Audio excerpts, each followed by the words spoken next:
Good evening, ladies and gentlemen. Welcome to Monkey in the Morning. I'm your host. It's been a while since I've done this. I almost forgot how. I'm Monkey. He's Jack. Say hi, Jack. Hi, everybody. Jack, how you been, man? Yeah, same old, same old. I'm low energy. I'm so low energy right now. I could probably run for Congress and win. Wow. Yeah, it's this sinus thing is pissing me off. And I did exercise today, so my whole back is rumbling. All the muscles are spasming, and most of it doesn't hurt, so it just feels funny. It's an interesting combination going on.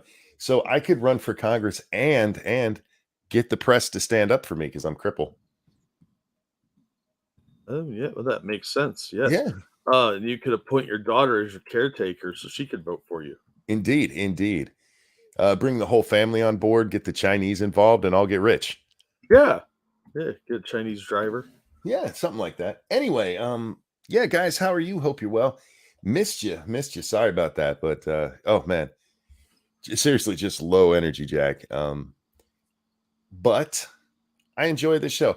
I need to get this out of the way. I had several people approach me and worried that I was stepping away from what we do here. That is not going to happen. I enjoy what we do here, Jack.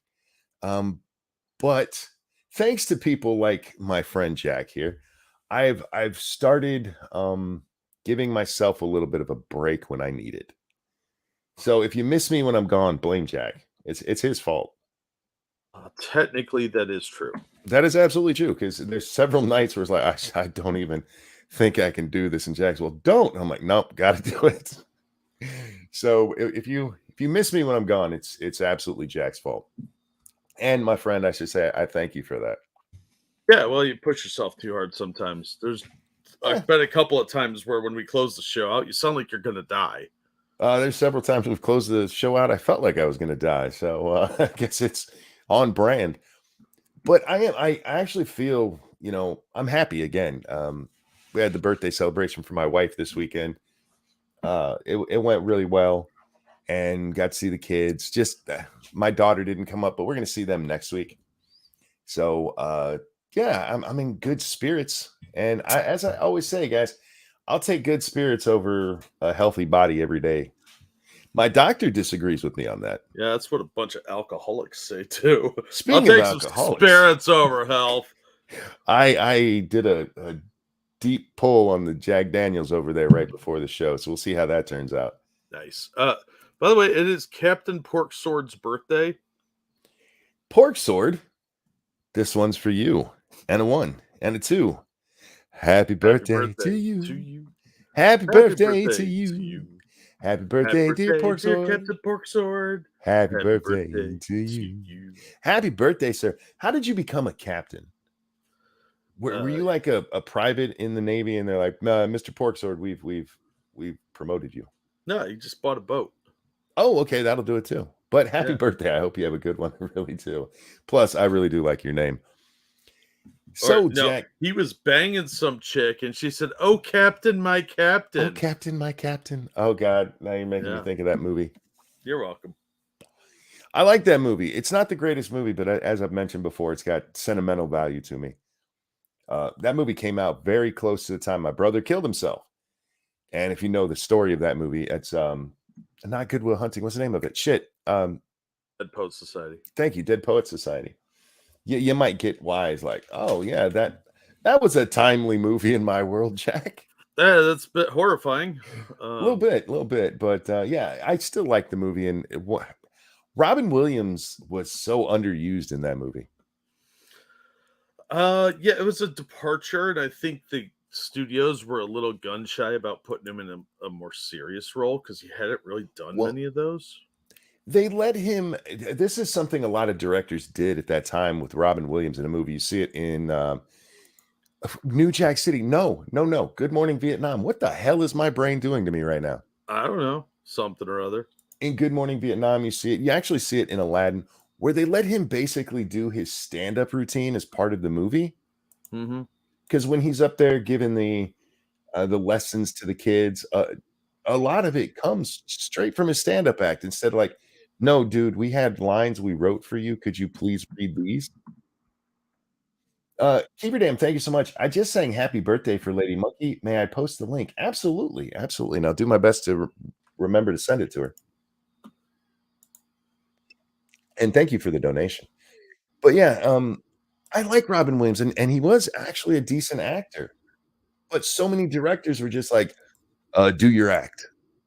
And I think it detracted from a lot of movies, really. Yeah. Yeah, I do too. Anyhow, that's not what we're here for tonight.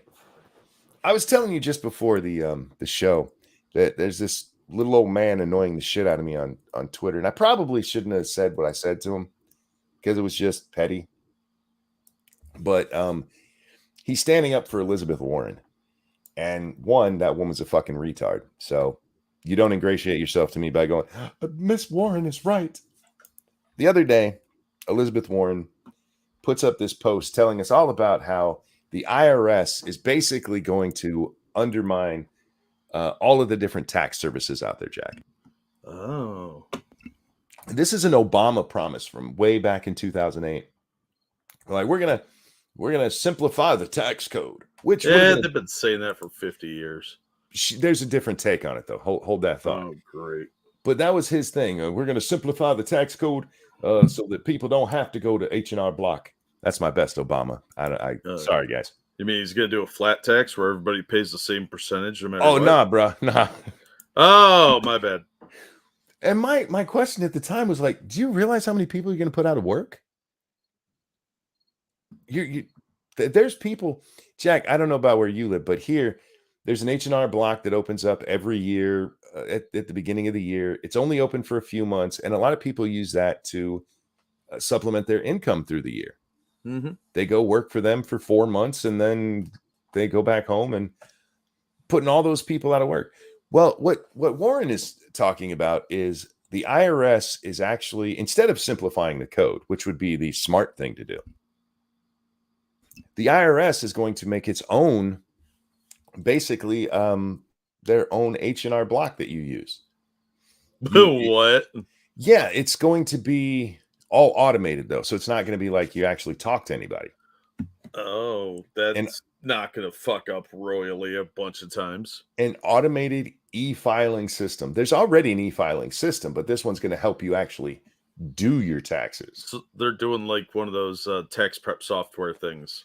Basically, yes.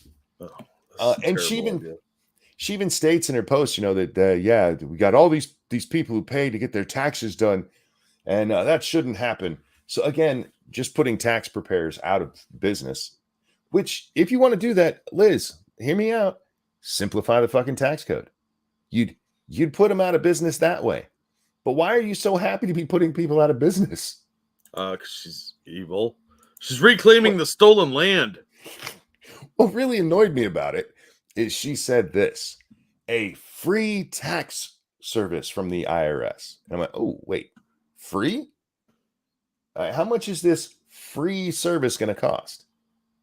And a lot of her little supporters, man, they got mad because I dared challenge the notion that it was free. And all of them admit that it's going to cost money, but none of them have a problem with this bitch lying and saying it's free. And and this guy, he posts like 3 or 4 responses in a row. And finally, I just said to him, I get it. You want to see your little titties. I hope it works for you. Old lady titties. Well, he's old, so they're his age range. No. The older you get, the more wrinkles you want to see in a titty. No, I don't believe that for a fucking second. You want your titties to look like socks you threw on the floor.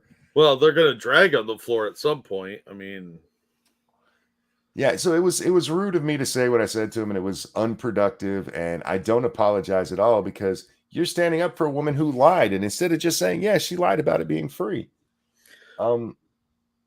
you're defending her. All you have to say is, hey, it's not free, but here. And then I'd be like, okay, you're right. But instead, not one of them has admitted, yeah, it's not free. They've said it costs money, Jack. Not one of them will just admit the fucking bitch lied. Monkey ignoring our hellos. You know I don't ignore you nuts. How dare you? I said hi to just about everybody. Oh, yeah. Hi, Faithless and Jordan. I think I got everybody. Oh, Hmm? yeah. So that's what it is. It happens on Twitter a lot because, as you know, one of my favorite things to do is when one of my I don't want to call them targets, um, objects of my humor, You, like can we you. just call them free range retards? Because that's what they are. But when they tweet, I try to get in there quickly, just to annoy their fans, and it's funny the first day, but this is like 5 days on now, and it's still going on. Like, Oh my god, that annoy the shit out of me. Be like, why I, are you still talking to me? You're obviously dumb. thank you so much, Frosted, who says the service isn't free; it costs a handful of beads. That's a Wow. good joke, and if you know your history, and nothing against the people who've donated so far, but a reminder: if you do donate to me, please do it in all caps. Speaking of which, when we were off the air, thank you so much, Chaos One. Remember, guys, you are able to donate to Jack or myself when we're off the air. If you're listening to this when we're not live, we appreciate you listening. But if you are so inclined, you absolutely can do that. Chaos One, thank you, says, I am to the point I'm going to start giving these idiots all the Prince treatment.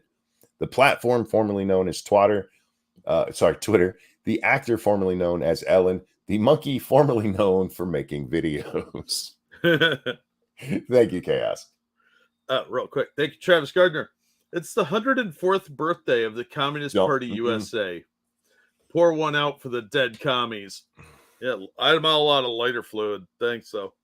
As soon as you said 104th anniversary, I already knew because somebody hit us up on Twitter about that shit. Oh, yeah. Fuck those commies. I want to be clear here. Fuck commies. Commies are cancer. They just are. And all of their promises about how great life will be, look at anywhere they've ever been. Yep. It's a Anywhere. utopian delusion by people that don't want to work and be lazy, or power control freaks, because that's who ends up in charge. Communism requires authoritarianism.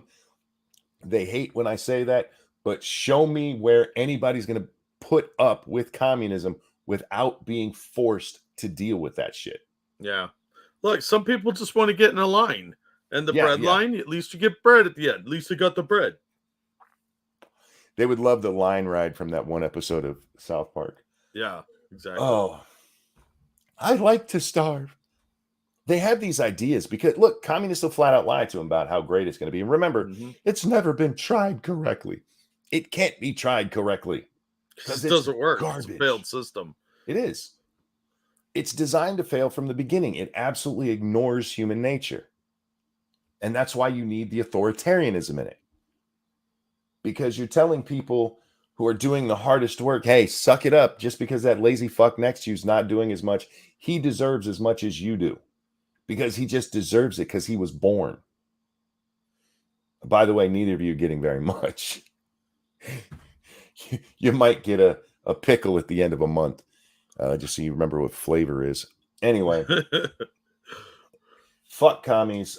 Communism is a cancer on the world, and it is a fucking garbage thing, and I can't believe we're still discussing it in 2023. I thought we killed this shit back in the early 90s. The wall comes down, the great empire has fallen, and for some reason, communism got stronger.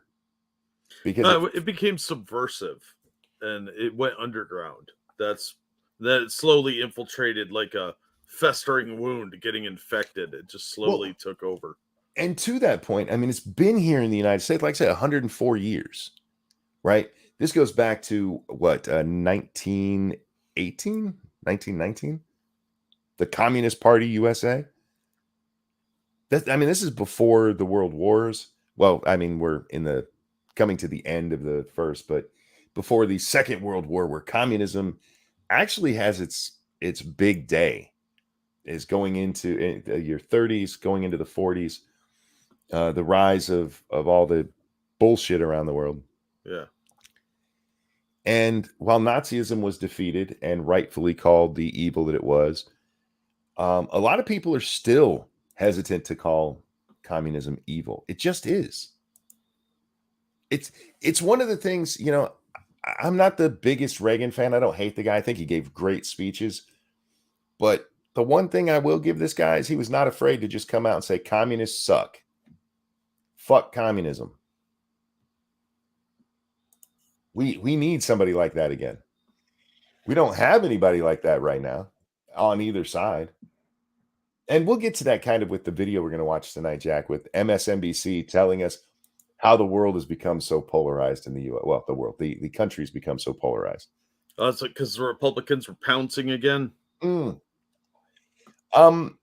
It's mostly those damn uneducated honkies. Oh, yeah, they're evil, I hear. Them fucking stupid uneducated honkies. So we'll get to that in a little bit. But yeah, fuck communism. Fuck it right in its ass. I want to do an update, Jack. Our governor we talked about last time over there in New Mexico, that's bitch doubled down. Oh, I'm sure. It was funny because even David Hogg came out and said, yeah, this is unconstitutional, which is literally a line he stole directly from Ted Lieu, which was weird. Yeah, it was almost verbatim. It was, yeah. He just copied and pasted it. So Ted Lieu comes out against it, and then he does. And you saw quite a few lefties and liberals come out against it, despite the fact that they've literally been asking for this. Literally been asking for executive orders to be used in this manner and emergencies to be declared. Do we need a public emergency on this? So you have a whole bunch of these people who normally would be on that side. And it got me to wondering, like, there has to be something to this. There's no way David Hogg, of all people, saw what happened out there and didn't get a boner over it. Yeah. Yeah. So who got the message out saying, no, we're not supporting this nonsense? Well, Democrats know damn good and well, no matter what their polls tell them about people want common sense gun reform, going against guns in America is a bad idea. Not the most winning of strategies, true. No, even in blue states like Michigan, we went for Donald Trump, but generally this is a blue state. And you try taking away Michiganders' guns, see what happens. Not going to go well. No. So many people here rely on hunting for food, man. Oh, yeah. Yeah. And the Rust Belt, I mean, that's why it's called that. People are broke. Michigan's not a rich state. It's not, no. And just for the record, no matter what they tell you about an AR being horrible for hunting, tons of people here use them for hunting. Because remember, there's other things you can hunt besides deer. Yeah, it's a varmint gun. It's real good for that. People use them for rabbits and all kinds of small game. They tend to use your long rifle. What people think of when you say long rifle, and they don't understand what real guns are. Like your 30-06 kind of thing. That's what they use for your deer. Something that'll put them down in one shot, hopefully. Right through the shoulder. Yeah, you don't want to use that on like a rabbit. You'll blow it apart. Right. Where's the rabbit? Well, there's some over there and a little over there. Yeah, you might find an ear. Oh my God, my daughter sent me a video the other day. Her cat is on the back porch. She's killed a mouse, and she is systematically decapitating it. And my daughter's like, why does she do this? I'm like, because she's an apex predator. That's why. She's going to put its head on a pike as a warning to others. Yeah, she's sending a message. This is what she does. Cats don't necessarily kill for food. Sometimes they do it just so they can decapitate a mouse. Good kitty. Indeed, very good kitty. The only time it was kind of fucked up is when she left the decapitated rabbit there. That was kind of fucked up. She likes to cut off their heads. She put the rabbit head in the bed of another rabbit to scare it. Make sure that her little friend got a movie part. Yeah. Yeah. Anyhow. Oh my God. Plenty of calibers for AR that will take deer. Sure. But the one we're talking about, just the AR-15 to be clear. I should have been more clear on that. Because that's the one they always tell us, you don't need that for hunting. Depends on what you're hunting. And for the record, you can kill a deer with an AR-15. You absolutely can. I know people who've done it. Is it the best idea? No, because what you want to do is give yourself the best chance to kill it in one shot, and it's just not as powerful as other guns. For those of you who don't know, when you go deer hunting, your best shot is right through the front shoulder. Go through the front shoulder on a shoulder-to-shoulder shot. It pierces the heart on its way through, Jack. Puts it down like that. Also, it saves the head so you can mount it on your wall. You try shooting a deer in the head with an AR-15, it's just going to look at you and be like, bitch. Ouch, quit it. Why you do that? And I had some dude the other day actually tell me that no, AR absolutely stands for assault rifle. I'm like, no, it doesn't. No, it just doesn't. You're wrong. You're just wrong. You're wrong and you're stupid. Oh my God. Corey, thank you. Shot my M1 Garand today. Felt like a true American. I would love to fire one of those. The guns our poor boys had to use back in World War II. Whew. That's what they beat the Nazis with, man. Yeah. You can ruin someone's day with one of them. Yeah. I would love to fire one of those. Never got a chance. Anyhow, what are we doing, man? Front shoulder. Do awesome. Deer have a rear shoulder too? I guess that would be their haunch, right? What would their ass? You're not trying to break the. It would still be a shoulder back there, right? No, it's an elbow. An elbow? Yeah, that's where the animal's elbow joint is what you would call a shoulder, because they don't have shoulders like we do. It's technically an elbow, I think. Rump. Yeah, I guess rump would be right. All right, in the shoulder. Does that make you feel better? Leave me alone. I'm sick. Damn, don't make me use the sick card. I'm sick and crippled. What's wrong with you? You're supposed to just agree. I also have nice titties. Ew. I do. Anyhow, Jack, we're actually here to talk about some stuff. Are we? Yeah. You know, I had this thought earlier. Like, I miss just doing the randomized shows where just random shit comes up. And those work better when we have a guest on. And P-Dog, if you're out there and awake, your invitation stands, my friend. I'll send you a link. But I do like just jibber jabbering sometimes. I think that sometimes is our best work. Our second best work, I would say, is our video breakdowns. And that's where we're going tonight. Oh, speaking of video, shameless whoring. I released a video today. Oh, did you? Yeah, it was a stream highlight about my theory about who mugged the alpha male. Oh.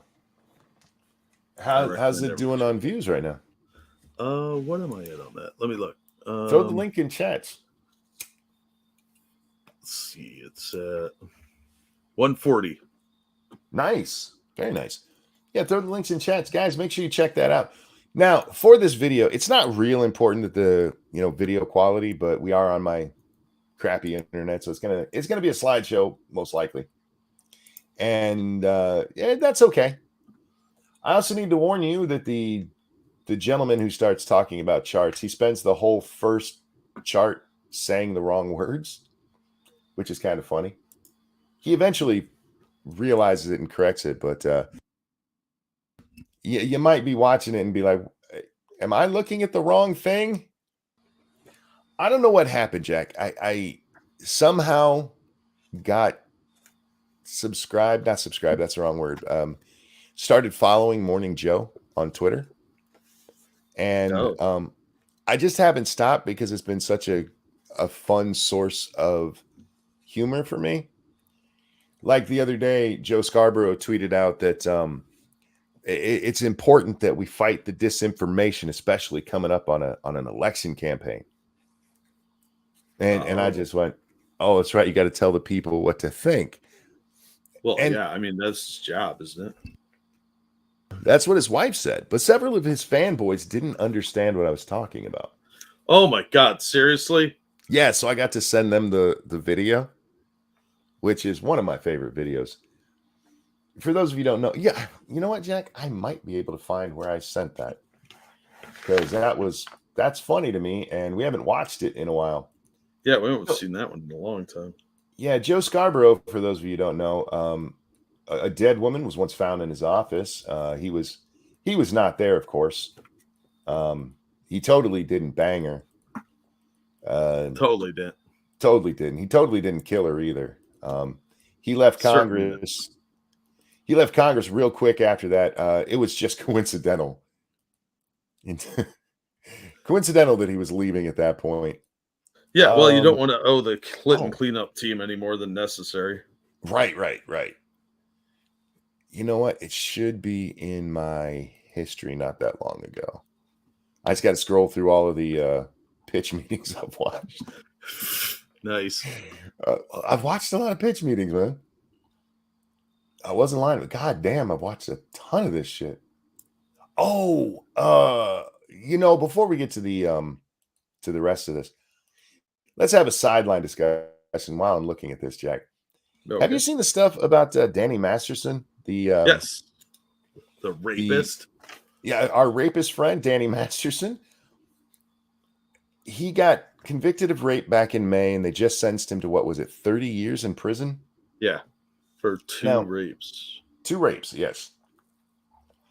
Gave him the absolute maximum of he was actually up on 3 charges, found guilty of 2, and got the maximum he could get for those 2. I think I'm saying all that right. That sounds right. Before anybody gets mad, I do want to say I have no idea if the guy's actually guilty. Do I have some questions about it? A few, I'm not going to lie, because these are charges from back in 2000. They go back to the one girl he met in 98. When exactly the rape supposedly happened, I think it's 2001. And a lot of this doesn't come to light until the Me Too movement. I don't know if he did it. I'm just going to be honest. I have no idea. However, he was found guilty of it. Yeah. He's found guilty in a second trial. The first trial ends deadlocked. And it is worth mentioning that the first trial ends deadlocked. But in the first trial, the girls were not allowed to say that they had been drugged. Yes.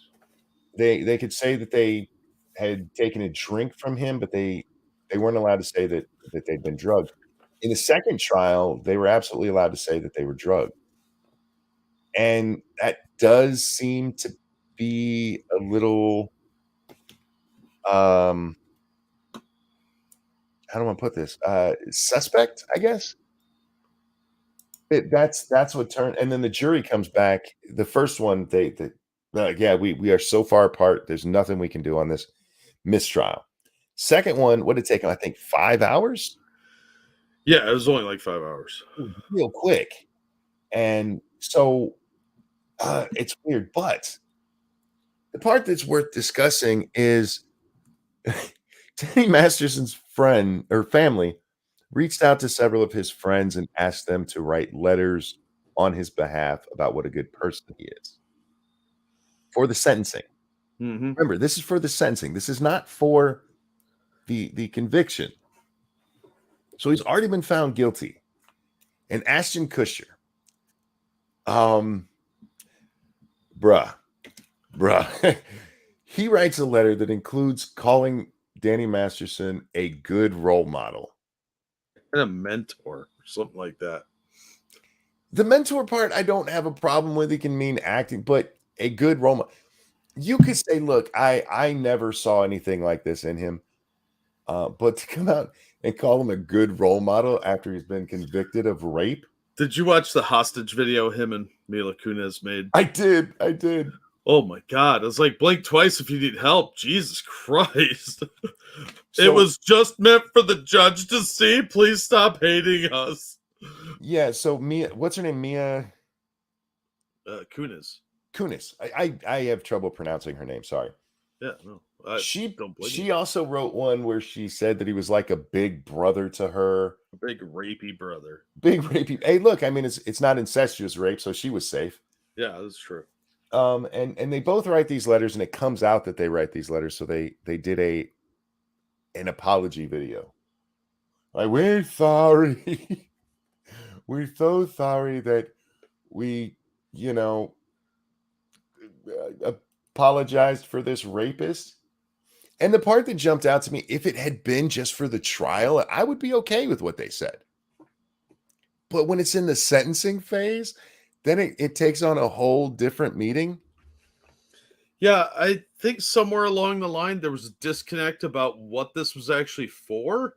Like maybe the family said, this is just going to be to the judge, and we want some character stuff. So, about what a decent person he is. But they never said that it was for the sentencing phase. Well, no, because if you watched it, what's his name? Ashton. He actually says it. He says that we were asked to do this for the sentencing phase. Ooh, not a good Yeah. look. So again, I mean, by all means, say, hey, we never saw behavior like this from him. He was always nice, but role model, really? Maybe leave that one out or find a different way to say it. Yeah. But it's fucking Hollywood. Are you shocked? No, why would I be? If he had been convicted of banging kids, I would expect more people to come out and talk about what a role model he was. Right? Because it's a disgusting town. I mean, we just saw the video from Burbank. Should we watch that one too? Fuck it. We're just watching videos all night. We'll eventually get to what I wanted to talk about. Let's watch the mayor of Burbank, shall we? Oh my God. Burbank, California, right out there near Hollywood, Jack. Yeah. Yep. He had a campaign event the other day. Let's pause this so we can get rid of the sound on it. Yeah. And well, I guess we should just watch it and let the video speak for itself, shall we? All right, this is him. He's the bent over guy here. Behind him is a drag queen, and I don't know how well you can see it, but she has a paddle in her hand. And yeah, this is the mayor of Burbank, California, getting his ass whipped at a campaign event. Times have changed, Jack. Yeah, campaigning's not what it used to be, is it? Do you think Joe Biden has done this at a campaign event? I mean, I wouldn't be surprised. Oh, for fuck's sake.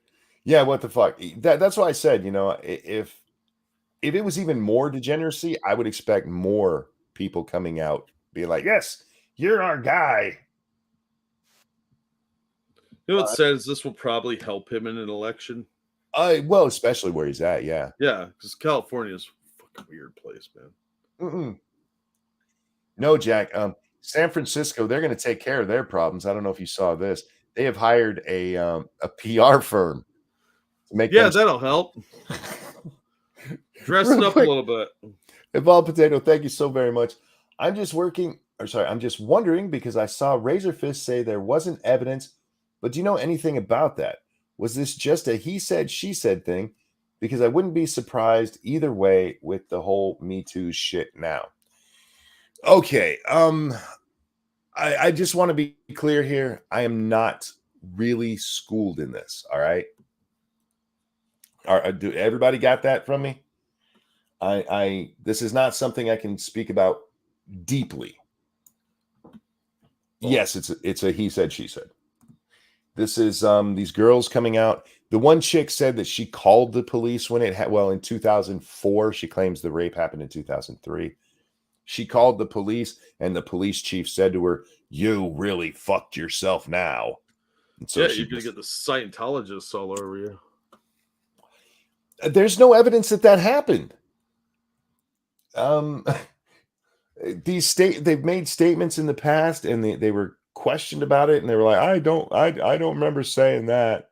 I've always just told the truth. I don't know if the guy did it. I do know that he was convicted of it, but when it comes down to it, was this he said, she said? Yes, absolutely. The girls' stories match up a little too close for me, if I'm being honest. They both supposedly drank something and then got into a hot tub and got very dizzy. By the way, if you're drinking, don't get in a hot tub. Hot tubs will tell you this.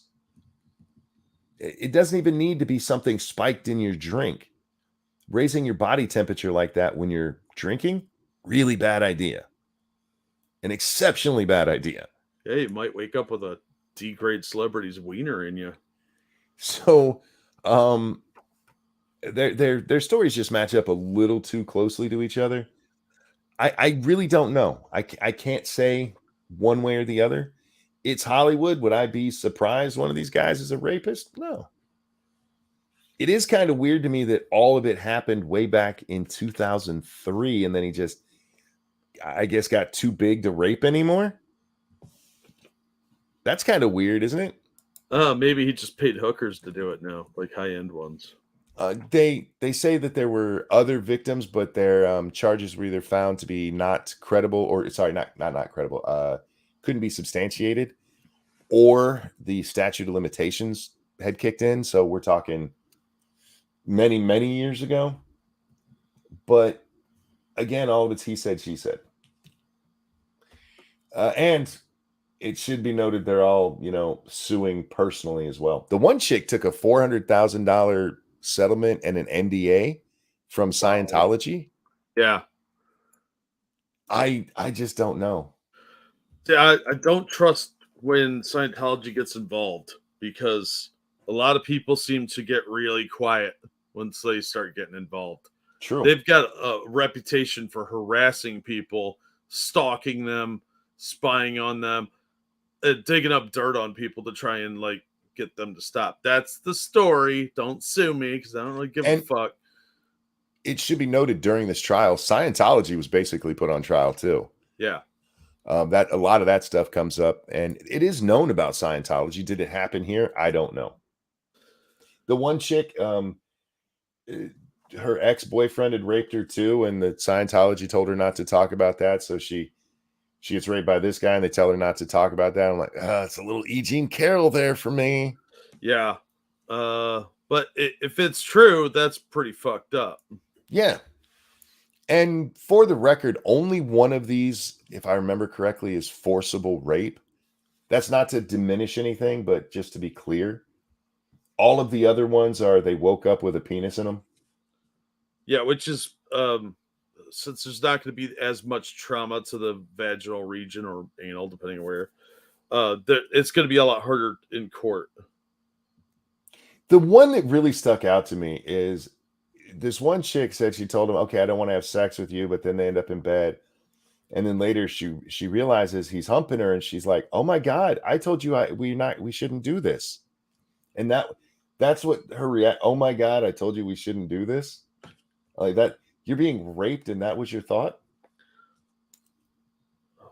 Yeah, that's not holy shit, I'm being raped, this fucking monster. No, like I said no. I don't know if this is what Jesus would approve of. Yeah, I mean, real quick, thank you, Travis Gardner. I sent you more about the Oklahoma City drag queen principal and now the friend she hired as a paraprofessional for kindergartening kids. Is this the one that they had been charged a long time ago with possession of child pornography? But they deleted it off their hard drive, Jack. Oh. And it was a couple of young boys having sex with each other. And you couldn't prove how young they are. And it was digitally made. And he deleted it anyway. So he didn't actually have possession of it. And he got off. He was acquitted. What now? Yeah. That was his lawyer's arguments, is that they couldn't prove how old the boys were. That it was digitally made. And that it wasn't on his hard drive because he deleted it. Fucked up. Yeah, that dude's a principal somewhere. Yeah, that's what is wrong with our country. That's just a good question. I don't think I can answer it though. Hard drive recovery is a thing, and that is how they know he had it, because they were able to recover the files. But since he had deleted them, they're saying he didn't have them. And technically, if you delete something, I would say you didn't have it.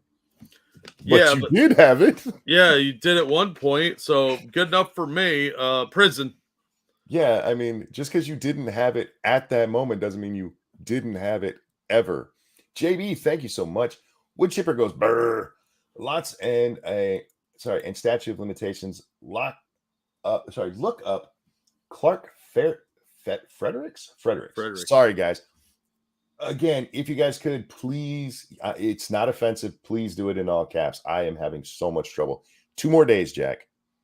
I keep saying that my eye appointment's on the 13th. It's actually the 12th. And so 2 more days. 2 more days, I get my eyes looked at. And then hopefully you guys won't have to do that anymore. I'm gonna get big old man glasses, ain't I? Probably. You're probably gonna need bifocals too, or you're gonna have to get LASIK. One of the. JB says, "Forgot, my bad." No. Please don't apologize. It just does. If you send it in normal type, I'm gonna trip all over it.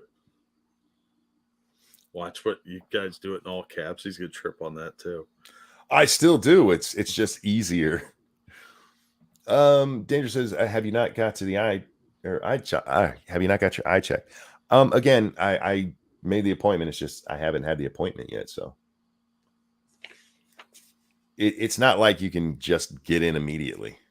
The weird thing is, Jack, I called up that doctor, and they asked me for my full name, and I give it, and then they start giving me my details. I'm like, "I've never been to your office." And she looks it up, and apparently back in 2006, I went there for some eye emergency that I have literally no recollection of. My wife doesn't remember it. I have no idea what the hell they're talking about. Wow, if Lady Monkey doesn't remember it, might not have happened. Well, there was a time when I got an eye infection. It was not pink eye. But I did have an eye infection, and I had to go to a doctor, but I swear it was just done through the ER. Oh. Yeah. I don't fucking know. Anyway, let's get back to the Morning Joe, because they really have become a favorite target of wrong word. What's the word I need here, Jack? Not target. Obsession? Student. Oh shit, that's not what I wanted to do. My new go-to for laughs. How about that? Yeah, because you wrangle them up like a retard wrangler. Joe Scarborough is a fucking retard. Just saying. This guy's a moron. And a punching bag, that's a good one. Thank you. Donald Camp, thank you so much for that. Double feminist, $12. Monkey, can you see Monkey share with Jack? I can. It's just very, very blurry. If I close my left eye, it's better. But all right, another side tangent before we get to this. Real quick. Thank you, Donald Camp, for that. This came up the other day when I was talking to my wife. She was trying to get me to read something that was on her phone. And I'm like, I can't read that, honey. And so I closed my left eye to try to see better. But when I close one of my eyes, I squint the other one. That's weird. No. It's not as weird as you. My wife thought it was incredibly weird. I thought it was normal. And we've been asking, everybody in the family. Half of us can do it where we just close the eye and the other one doesn't squint, and the other half we squint. So you got some kind of weird genetic defect in your family? Yeah, I think it's kind of like the rolled tongue thing. Oh, that's weird. Do you have a prehensile tail that you want to tell us about? Look, see, Blazin said that's normal. No, my wife can just close one of her eyes and the other one's fine. I'm like, how do you do that? I'm with JB. That probably means you got the AIDS. Probably. No, because I've had sex with my wife, so she'd have it too. That's how the AIDS works. Oh, yeah. Yeah. I'm going to make your eyes squint. Oh, yeah. I got the eye AIDS. Anyhow, so this is from 2016, and I think it's 2016, maybe a little bit later. I'm just going to let it play. It's 45 seconds. The important part is in the last 10, but we got to listen to the whole thing anyway. Is that too loud? It's a little loud, but he's a loud person anyway, so I can't tell. We'll just bring it down a little bit. Exactly what I hear. What Yamiche just said is what I hear from all the Trump supporters. That they also have, for a professional news studio, why do you have so much echo in there? Yeah, I was just about to ask you if this was recorded by somebody in their living room filming the TV, because that's what it sounds like. This happens on a lot of their videos. It's just really fucking shit. They're just bad at their jobs. They are, yeah. Whoever their sound engineer is should be fired, but they'd probably just hire somebody worse. They Cult probably of pay him with potato chips and weed. the sad thing is you're probably not wrong. Cult of Krill, thank you so much, my friend, coming through with that feminist $12. I have worked with lasers every day for 12 years. I am well aware of the dangers of eye injury. No way in hell I would trust LASIK. They are using a laser to cut holes in your lens. Fuck that. I hear you, but as I mentioned before, my father-in-law got it, and my father-in-law used to wear Coke bottle glasses, man, like thick as fuck. If you look through them, you could see next Tuesday. He doesn't wear glasses at all anymore. His sight is 20/20. Wow. Yeah, it's actually weird to look at the man without his glasses. Yeah, both of my parents had it. I had the LASIK eye surgery, and they both see fine without glasses now. So yeah, they've got a little bit of light sensitivity, but otherwise perfectly fine. I know my luck though, because at some point I'm probably gonna have to have it Yeah. or go blind. But I know I'm gonna end up a pirate out of that. All right. Back to these two retards.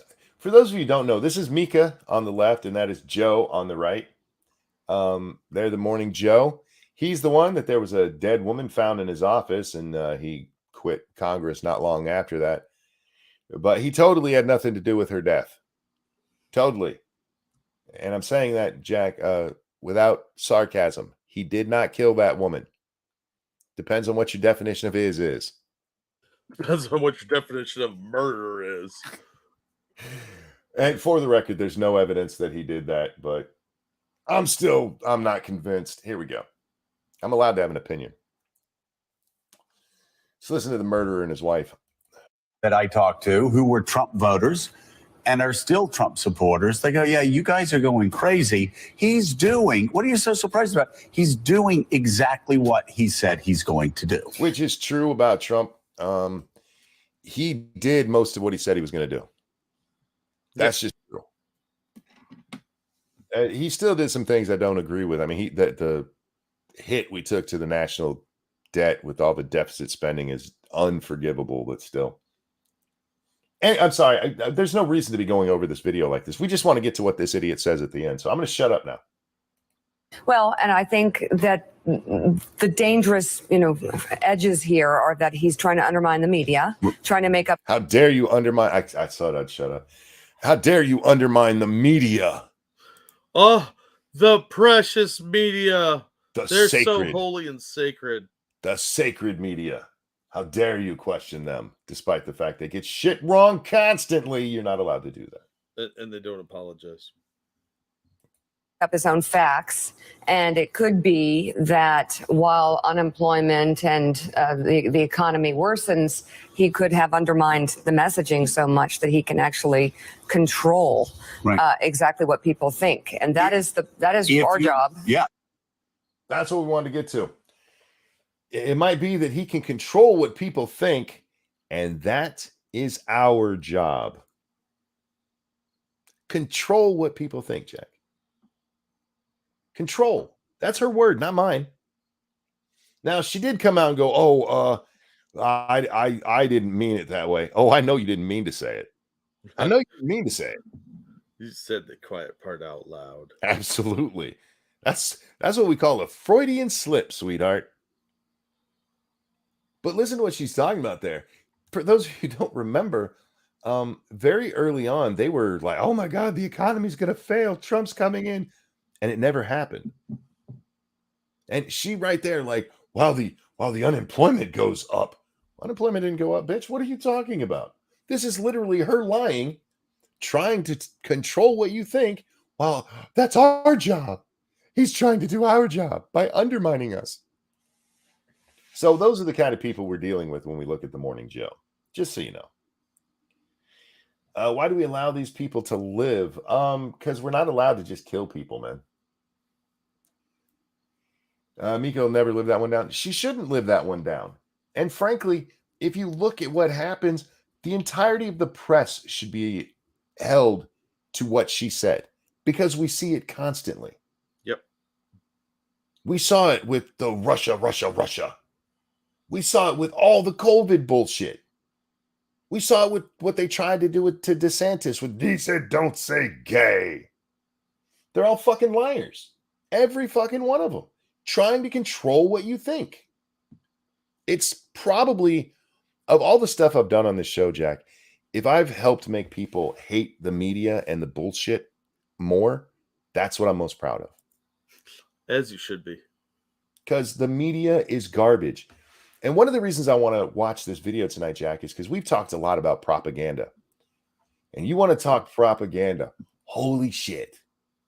Holy shit. I want to make sure I'm on. Is this the right? Yeah, there we go. This is, well, let's just watch. Donald Trump continues to dominate the Republican primary field. We've been showing you the new polls all week. Despite this dude, I realize that he's reading off a teleprompter, but there's just something weird about the way his head moves and his eyes don't when he's doing his job here. Yeah, some of these guys look like really advanced animatronics. Yes. Anyhow, how's the sound on that? Is that too loud? It sounds just like the last video. It's fine. We'll turn it down just a touch here. All right. Shit, play. 4 indictments against him, and the campaigning much less he is than his Republican rivals. Joining us now, former Treasury official, Morning. Okay, I just want, we'll get that in a second. I love how many people in the media are just pissed off that Donald Trump is not having to campaign. Y'all do realize he's the former president, right? What? It's not like he's got to get out there with his message as much. People know who he is. Are you sure? I'm pretty sure. We call them talking heads for a reason. Fair enough. Economic analyst Steve Ratner with some data on one theory behind Trump's seemingly unbreakable support. Steve, good morning. So we'll start. I just want to talk about Trump's seeming unbreakable support. They're so pissed off that people are loyal to Trump. No, of course they are. And we should talk about that for a second. It's not just that he's Trump. There are a ton of people who honestly believe he was cheated out of the last election. He would have to do something horrendous to get those people to ever leave him because they believe he deserved a second term. And this is never addressed when they talk about this shit. Because those people are just crazy in their minds. How dare you have any questions? Antrim County, no, it was just a mistake by a couple of the people counting. That's all. Yeah, it's just a whoopsie. Just move on. I don't know why you're bothering with this right-wing talking point. Right, yeah. And their favorite saying is there was no fraud that would change the election. That's not saying no fraud, shithead. I'm just saying. All right, our little gnome on the screen here. They love to go to him for graphs, Jack. I don't know how much you watch the Morning Joe. I get it mostly from clips from their channel. Yeah, I rarely watch anything from them on purpose. Oh, this little gnome, he is one of my favorite people on the show. And this is what I told you guys about a little earlier. This first chart he's going to go over, the first half of the chart, he says the wrong word constantly. He's supposed to be discussing liberal views, and instead he keeps saying conservatives. You're not crazy if you're watching this and he's saying that is exactly what happens in this clip. All right. That real quick, that reminds me, I was watching some true crime podcast the other day, and the guy kept saying skeletal. And it took like 4 times before I figured out he's saying skeletal. Skeletal. Yeah, I was like, the fuck is this? And I don't know if he's British or Australian. He's got one of those accents. Oh. And I was like, and I started to think about it, and I think his voice might actually be one of those robot voices that you can program. Oh, yeah. Because, I mean, who says skeletal? Is that a thing? I know we got some Brits and Aussies out there. Is that a real thing? Is that how you guys mispronounce a word like methane? There are a whole bunch of words when I'm watching different gamers that if they're from overseas, English-speaking fuckers who cannot say words. If I hear one more motherfucker say melee, I'm just going to punch my screen. Do you know what melee is? Yeah, it's melee. Melee. But they can't say it over there for some fucking reason. JB said Rhodesian. Justice Scalia meets Skeletor. Oh, they merged into one super being. I was thinking like Scalise, like somebody got shot at a baseball game. Oh, Steve Scalise. Yeah. Few pissed Anyway. me off like aluminium. Yeah. I hear you. What about Lieutenant? Oh God. All right, let's move along. We'll make more fun of the other English speakers later. Yeah, sorry, it just side tangent No. that really pissed me off the other day. Again, I like free flow, man. It's more fun to me. Besides, this gnome's not going anywhere. Yeah, that's fair. All right. Damn it, keep the play button on here. This is on MSNBC's site, so it's not YouTube where you can just hold it there and the fucking play, but you gotta move it so the play button will come back. First chart, decades of ideological sorting may have brought us here. Yes, Willie. I think one theory about why Republicans ugly. are sticking so closely to Trump is a kind of idea of My grandma had a comforter that looked like that. No kidding. True story.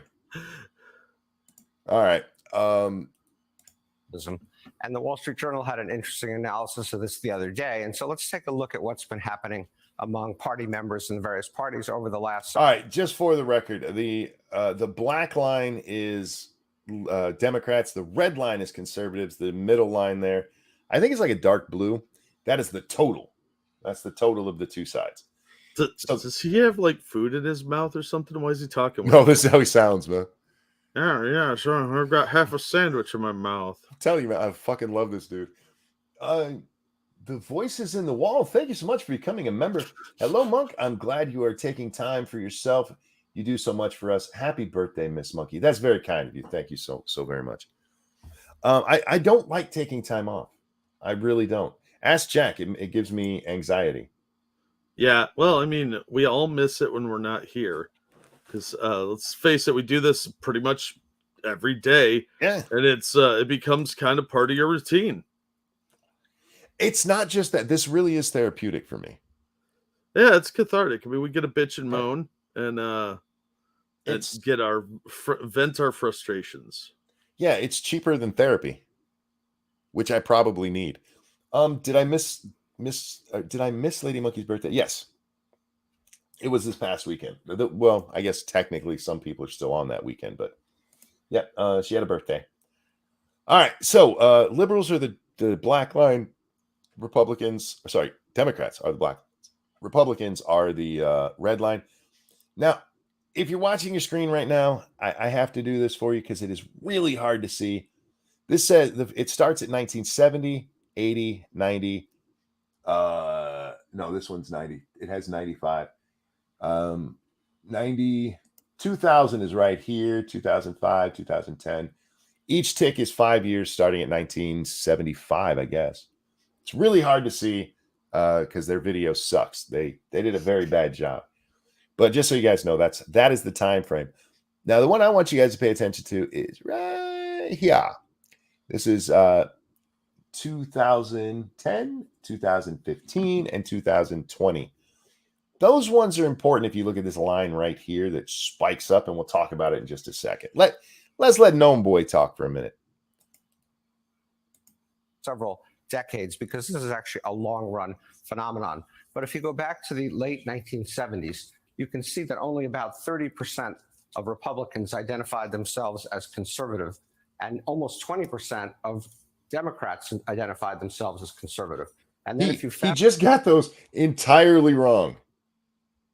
He pointed to the top one and said Republicans, and the bottom one is Democrats. You can see on the screen right there which ones are which. And he's in the liberal section instead of the conservative section. You're a bigot. This is how the parties identify. Republicans that identify as liberal, about 15%. It spikes up to 20-ish about 1982. And then there's a slow fall down to where we're at like 5% now. Meanwhile, you have the liberals, the Democrats who identify as liberal. It bounces. They stay pretty consistent until Obama. Right about there. And then suddenly it just takes off as liberal, Jack. Huh. Interesting, right? It's a weird coincidence, I would say. All right. Fast forward over those decades, you can see what's happened. And we all, I think, probably intuitively thought this is where we are now. Maybe we didn't think about where we were then. But you can see that now about 60% of Republicans call themselves conservative, and only about 5% of Democrats call themselves conservatives. This is their expert they brought on to explain this graph. Look, we have all said the wrong word from time to time, but he literally got every bit of it wrong. That's pretty impressive. Real quick, thank you, Frosted Glass. I figured out who the gnome is. He's the guy who tells the villain, "Blesh has never been tested in the field," before the villain exposes himself to some sci-fi shit. Then the villain says, "Back to formula," and tosses him in to a bunch of CRT monitors. Yeah, isn't that what the Green Goblin did in this first Spider-Man movie? Tobey Maguire? Yeah. Top men. Yes, exactly, Assassin. Thank you, Frosted. JB says, I don't understand what this troll is, what this idiot's trying to say to us. What he's trying to explain is why there's such a partisan divide now. Why things have gotten so partisan. Why so tribal is actually one of the words they use, Jack. I think that's in the tweet that this was with. He's explaining it by just showing us a graph that shows it's happened. And reading the graph entirely wrong. Just saying. All right, let's let him get to the next part. When you talk, sorry, everything I just said is about liberals. I apologize. When you talk, he didn't even catch the fact that he got Republicans and Democrats wrong there. Just the top, because he finally fucking read it. Fucking idiot. All right. This isn't even the graph I want to go over, Jack, but there is something interesting I want to talk about with it. But let's let him tell us about conservatives, because we can't just look at the screen and understand it. About conservatives, you see a similar trend. You can see that back in the 1970s, less than 50% of Republicans considered themselves conservative. Today, over 70% do. And the same thing, the reverse has happened with Democrats. Almost 30% considered themselves conservative. No, at the very beginning, homie, that's barely at 20. This jumps up. Jack, what happened in 1980? Politically? Oh, politically, Ronald Reagan got elected. Jimmy Carter has such a failed fucking presidency that Reagan, he would have won without campaigning at all. Yeah, probably. So, yeah, you had a little spike there where some of them considered themselves a little more conservative. But anyway, because of what Carter did, because of how Carter was, we don't accept what Carter is as a nation until Obama comes into office. That's when suddenly the Carter years are okay. Anyhow. Back then, and today that number is down to just 10%. So you can see that basically on an ideological basis, Americans have kind of gone into their corners. All right.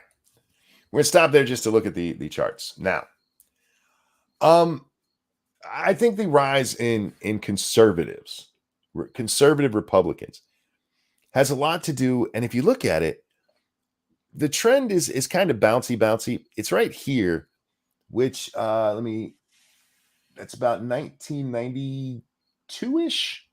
1992-ish. Fuck happened in 92. Oh yeah, Bill Clinton gets elected. Oh yeah. And that's where we see just a pretty steady drive of Republicans who actually call themselves conservative. And I think that has a lot to do with all of the bullshit that we've seen since the 90s. I keep telling you guys, all of this social justice shit we see, it has its seed in the 60s. And it starts growing in the 70s. It takes off in the late 80s and 90s with political correctness. That's where it spikes, Jack. And you also see a similar rise in Democrats calling themselves liberal. But when Obama gets in, suddenly it just fucking takes off. It should be noted, and this is part of what I wanted to talk about with the propaganda, Jack. Let me ask you a serious question. No joke. when you've read media articles or you've been watching media, we're going to discount. Don't take Fox into account. Newsmax, OAN, nothing that would be considered conservative media. We're doing mainstream media. How many times have you ever read the term far left? Probably never, or pretty close to never. I'd say very tiny numbers. How many times have you seen or heard the phrase far right? Oh, several times. Far right or some variation of ultra MAGA, Yeah. extremist Republicans, that sort of thing. Yeah, you hear that one a lot. I wonder, with the control what you think, what could be going on with that line right there? Ooh, it's a mystery, I have to admit. It's unknown. It's really weird. It's really weird. All right, so this isn't even, like I said, this isn't even the chart that I wanted to cover. This next chart is just wonderful. Yeah, another really surprising development. And we can't put this just down to Trump. It's something that I noticed even in my races back in the 1990s. When a woman mysteriously died in his office. Totally didn't murder her. Totally did not. He wasn't even there, man. No, it's a mystery for the ages. He was on a plane out of town. Republicans were supposed to win. Well, anywhere to have an alibi, my friend. To do suburban sort of country club types, and Democrats were supposed to win working class voters. I noticed in our crosstabs and looking at the districts after we won that I did extremely well among in the blue collar areas. And Republicans have always done well in the blue collar era after the era of unions. Yeah. Unions start losing their power in the 80s. And especially in the 90s as the courts start breaking down the bullshit that they're allowed to pull. When it comes, they talk a lot, especially the Democrats, about, voting for what's good for you. You're voting against your interest if you vote for a Republican. If you're a farmer and you're voting for, or if you're a poor person and you're voting for Democrats, you are 100% voting against your interest. I'm not saying vote for Republicans. But Democrats do not have your interest at heart. They don't. Especially if you're a farmer. Ask the Russians how farming works out under that communist bullshit. True. Frosted, thank you so much. He's still looking for that Puerto Rican man. Yes. Some Puerto Rican man was in his office that day. All right, here we go. And Joe, why are you doing your hair like Reagan? Seriously? I almost prefer the old people with the, like James Gunn, like, dude, that haircut is made for like a 10-year-old. Why do you have that? Yeah, or like a 50-year-old B. Arthur impersonator. Yeah. No, I suspect as he gets older, that hair part is going to slowly shift over and he's going to look like Ed Grimley. Well, he's got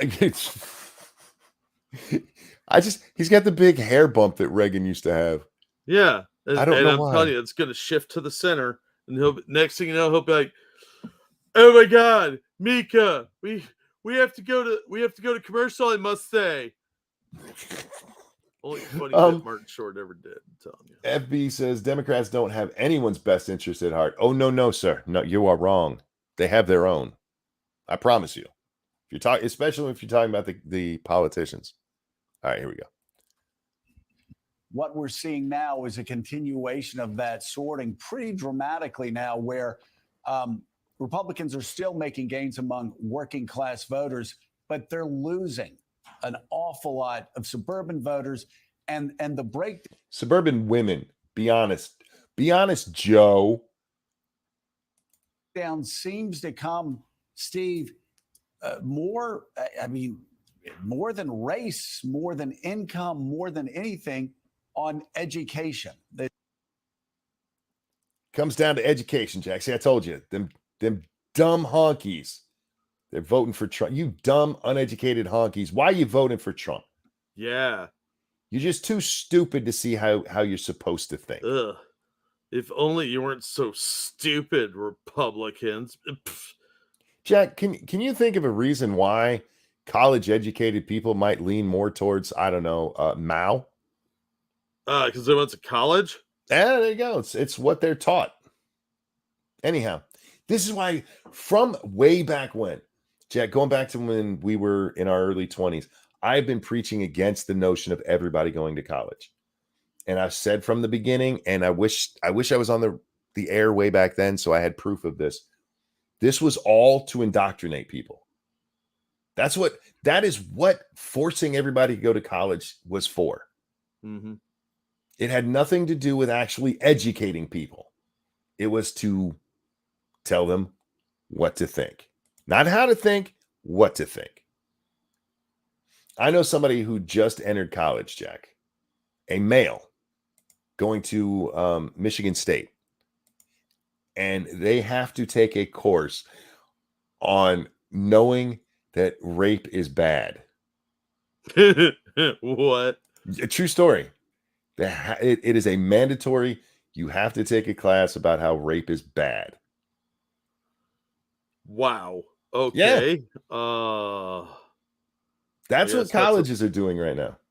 Something that exists out there in the world. Jesus, man. For the record, the classes that they're taking, the degree that they're going for, has nothing to do with rape. Of course not. It's always some bullshit stuff they're ham-fistedly wedging in everywhere now. I already know that, though. Yeah, I know. Yes, Frosted, it's bad. It's bad. You see, Frosted needs to go to Michigan State. Apparently. Hey, Michigan State, maybe stop admitting rapists. Yeah. Maybe you should have a slightly higher standard other than breathing. Or yeah, have a question on the college admission paper. Do you think rape is okay? Yeah, or like, have you ever had sex with somebody who cried a lot and said no during? Oh, no. Oh, you're in. Okay, good job. Not raping. Has anybody woke up with your penis in them? Yeah, anyway. That's why I want this second chart, Jack. As far as what's the last year of their educational status, are they high school grads? Are they college grads? Are they post grads? And boy, I'm pretty conservative, and Jack, I have a GED. I'm just like, and I will put my mental prowess up against this college-educated piece of shit any day of the week. Right? Like, I went to college. I got a bachelor's. Largely a waste of time. I had a lot of fun, but largely a waste of time. There's a real sorting there, isn't there? Yeah, Joe, we go. talked about ideological sorting. Let's talk about educational sorting. And we all talk a lot about how non-college educated whites. All right, before he says it, I just want to read this. Percentage of whites. White. Why is it always whites? They never do these with blacks or Latinos or Asians. It's always those damn honkies. Well, I mean, who's causing all the problems? Those damn It's honkies. Whitey. Fucking honkies. I hate honkies. Who's the cause of this problem? It's Whitey. Fucking crackers. It's like a sketch from South Park. You can't make this shit up.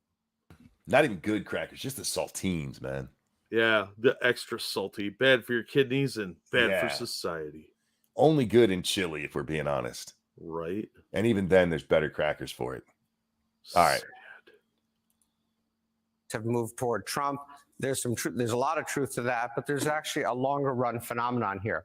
Let's start with whites with college degrees. And you can see, as you would have imagined. I just love that. Let's start with whites. They sound more clannish when they talk? Not really. The I mean, whites. they'd have to really try to make this sound worse than it is. Fucking racist. Where are the other? You do know other races can get college degrees, right? Do they know that? I don't know. Probably not. All right. Back in 1990, 55% of whites with college degrees identified themselves as Republicans, and only about 40% of Democrats identified themselves actually about with 35, college homie. degrees as. He's really bad. He's their chart reader. He's their chart reader. I mean, is this the first time he's seen these charts and he's just kind of winging it? Like, I don't know these. Is this dude literate? Oh, for fuck's sake, man. The line for 40 is right here. Right here, homie. Right there. It's way down. This is like maybe 37%. If you look at this squiggly line, it's got some squiggles to it. Just kind of go with that. And it's about there that this thing happens. Ugh. All right. As Democrats. And so then you can see the percentage of. All right. We're going to stop right here. He's got his finger in the way. But if we track straight down here to where that flip happens, Jack, it's between 2005 and 2010. 2005, 2010. Oh, yeah. Barack Obama gets elected. Oh, yeah. Yeah. Weird. Coincidence, obviously. People with whites with college degrees who are identified as Democrats goes up, and the percentage of Republicans with college degrees goes down. Shocking when everybody who goes in there has to be indoctrinated in Maoist, Marxist, Leninist bullshit. Yeah, that was right around the rise of the PC movement, the political correctness nonsense. So it's not surprising that really kind of took hold. I want to point out in 1990, about 55% of Republicans, or college students, identify as Republican. That just tanks. And by the end of 97-ish, it's down a full 10 points. Mm-hmm. This is the rise of political correctness. These people going into college, this is the indoctrination happening. It's not because of some political thing that happened in the world. It's really not. The Obama thing is incidental. It's because the people going through this shit are being indoctrinated into this crap. Yep. There's also an interesting thing that happens here with the rise of the internet. Oh, the internet, you say? I heard that's just a fad. It is just a fad. It's going away. Real quick, yeah, go ahead. I got a couple things here. Thank you, Volved Potato. You know, these mandatory rape is bad classes might be good for immigrants from Africa and the Middle East. You're not wrong. You're not wrong. You know, we know from Europe that most of these groups do have a problem with knowing it's bad. Mm-hmm. Well, it's just socially acceptable to take what you want from a whore who shows her skin. In fairness, it would probably be a good thing in all universities out in California. Yeah, there is that too. And maybe one specifically about not raping kids. Yeah, well, you should have that for the teachers' training. Yes, that should be part of the curriculum if you want to become a teacher. All right. Oh, no, we're not done. Thank you, Cult of Krill, for that feminist donation. I am a 2-time college dropout, ex-Army Como guy, communications, I assume. I work in advanced biotechnology because I'm better at learning on my own. You cannot get a degree in the field I work in because it's that advanced. Yeah, I know you've mentioned stuff about this before, and it sounds super technical. And I'm glad that you have that job because you sound smart, let's be real. But I couldn't do it. I'm not good with science stuff. Fires tend to break out. And yeah, I don't think every job needs a degree. So some jobs you have to just train for. You can get a degree in it, but they're still going to just train you how they want you to do it. Well, a lot of the stuff you get training for in college, you get out into the real world. Colleges tend to spend a lot of money to be as advanced as possible. So you go in there and I don't even know what the popular computer languages are now. But you go in there and, I'll use the example I've used before. A guy who had extensive college training in running machines, Jack, when I worked at the machine shop. He gets hired in based on his education. The problem is he went to school for this stuff and they worked on CNC machines, which are computerized and very technical. The machines we were working on, pure mechanical from the 1940s. Yeah. So he had to be basically trained when he got there how to run these, even though he has this extensive degree in working in this field. We didn't have the stuff that he would need to use that education. Anyway, AutoCAD. Talbot, thank you so much. In reading the graph wrong, that dude proves why the divide really exists unintentionally. The chart says what I want, regardless of what you see, bigot. Fair enough. Yeah, you're not wrong. I mean, look, there's two things that have caused this divide: education and media. That's it. oh, I was going to go with commies and women. Like I said, education and media. All right, fair enough. Yeah, I think we're on the same page. Yeah. We're not far off. We just use different descriptions for what we're talking about. Yeah. All right. And you can see here, it did happen a little bit faster during the Trump period, when whites with college degrees moved more to Democrats and away from Republicans.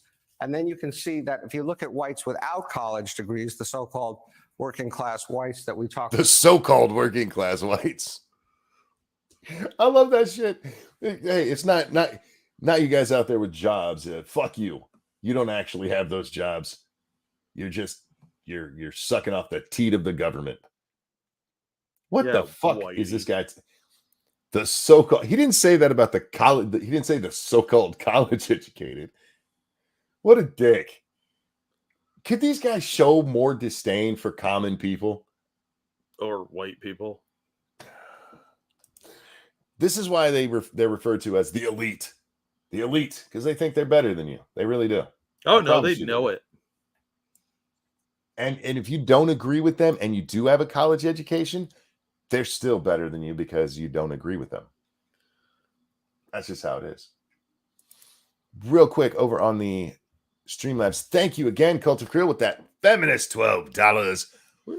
Just have a high school diploma, and some dude from a particle accelerator tried to recruit me to work in Bulgaria 6 months out of the year. I was like, dude, I'm flattered, but nah, bro. Yeah, there you go. Oh, yeah, working in Bulgaria? I don't know about that. But, yeah, good on you, dude. I walked into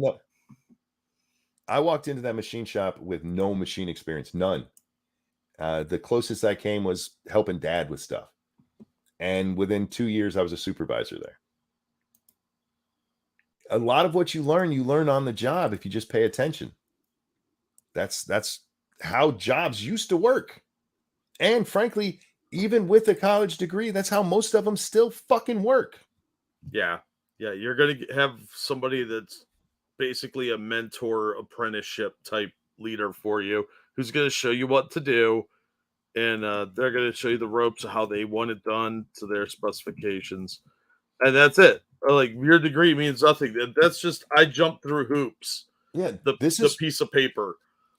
This is why I give so much shit to these people who are like, you need a college degree for this job. Why? What from college do I need for that? Yeah. I've told this story before with they open up supervisor positions at the last job I had. I didn't even want it, but it said you had to have a college degree. I had just come from 10 years working at Walmart, 9 of those years as a supervisor, at one point supervising more than 100 people. And I was like, why am I disqualified from this just because I don't have a college degree? You're going to let somebody with a women's study degree take that just because they have that, even with no experience as a supervisor. It's because it's a lazy way of creating policy. Yeah. So they could just, well, okay, you meet that, good enough for me. They could jump through the proper hoops. Let's go. Move on. I argued. I did, because I don't even fucking want this job, but why? And I went to my supervisor and asked him, he goes, you're kind of right. Let me talk to HR. So he goes and talks to HR, and he comes back and he goes, HR agreed with you, but they're still doing it this way because that's what they decided to do. Yeah, it's policy, and we've been doing it this way for 30 years. Oh, no. This was the first time they'd done it that way. Oh. Yeah, but this was the first time they'd ever done it that way. I'm like, that is fucking retarded. By the way, from what I've heard, they got rid of that now. Because it's fucking stupid. Yeah, it really is. Oh, real quick, I got a couple stacking up again. Oh, go ahead. Yeah, please. Thank you, Keldrig. I'm a custodian. You can pick a bum off the street and do this work, and yet so many custodial positions expect a college degree. It's fucking absurd. Yeah, janitorial technician, you mean, sir? Yeah, I applied to be a janitor at a church, and they wanted somebody with a college degree. I was like, well, I have one, but I seem a little overqualified. And they're like, well, it's a very technical job. What, pouring bleach in a bucket? Fuck off, you idiot. That's not... He's like, you're going to be working with chemicals. I don't need to read the MSD sheet for it. Yeah. You know, I'm not going to be like, what is in this bleach? What do you people do here? Shit, if you do need to read it, you can read. Yeah. The MSD sheets are not that hard to read. They're pretty simple. Yeah, they're pretty straightforward. And I'm not retarded. So if you're hiring somebody that can't process what one of those sheets says, they shouldn't have a job anyway, anywhere, because they're obviously retarded. But yeah, no, I don't get that. You have to have a degree for a random job like that. It just makes no sense. Well, they'll tell you now you have to have a degree to get a good job, which is true, but it's not actually necessary in most cases. Yeah, it's necessary in technical fields. If you're going to be a doctor, if you're going to be an electrician, you're going to be, I would even say something like accounting. Sure. To be a fork truck operator, absolutely fucking not. Yeah, and I mean librarians. What do you need a degree to learn the Dewey Decimal and Library of Congress system for? That's dumb. Well, because they said so, and that's literally what it boils down to. Everybody just kind of agreed, and so when they say you can't get a good job, that's true, but it's not necessary. It's something that shouldn't be happening. Yeah, and nobody calls it out. No, because everybody wants to just get along. Be like, oh, okay, I guess you need a degree for that now. Why? That's fucking dumb. Sorry.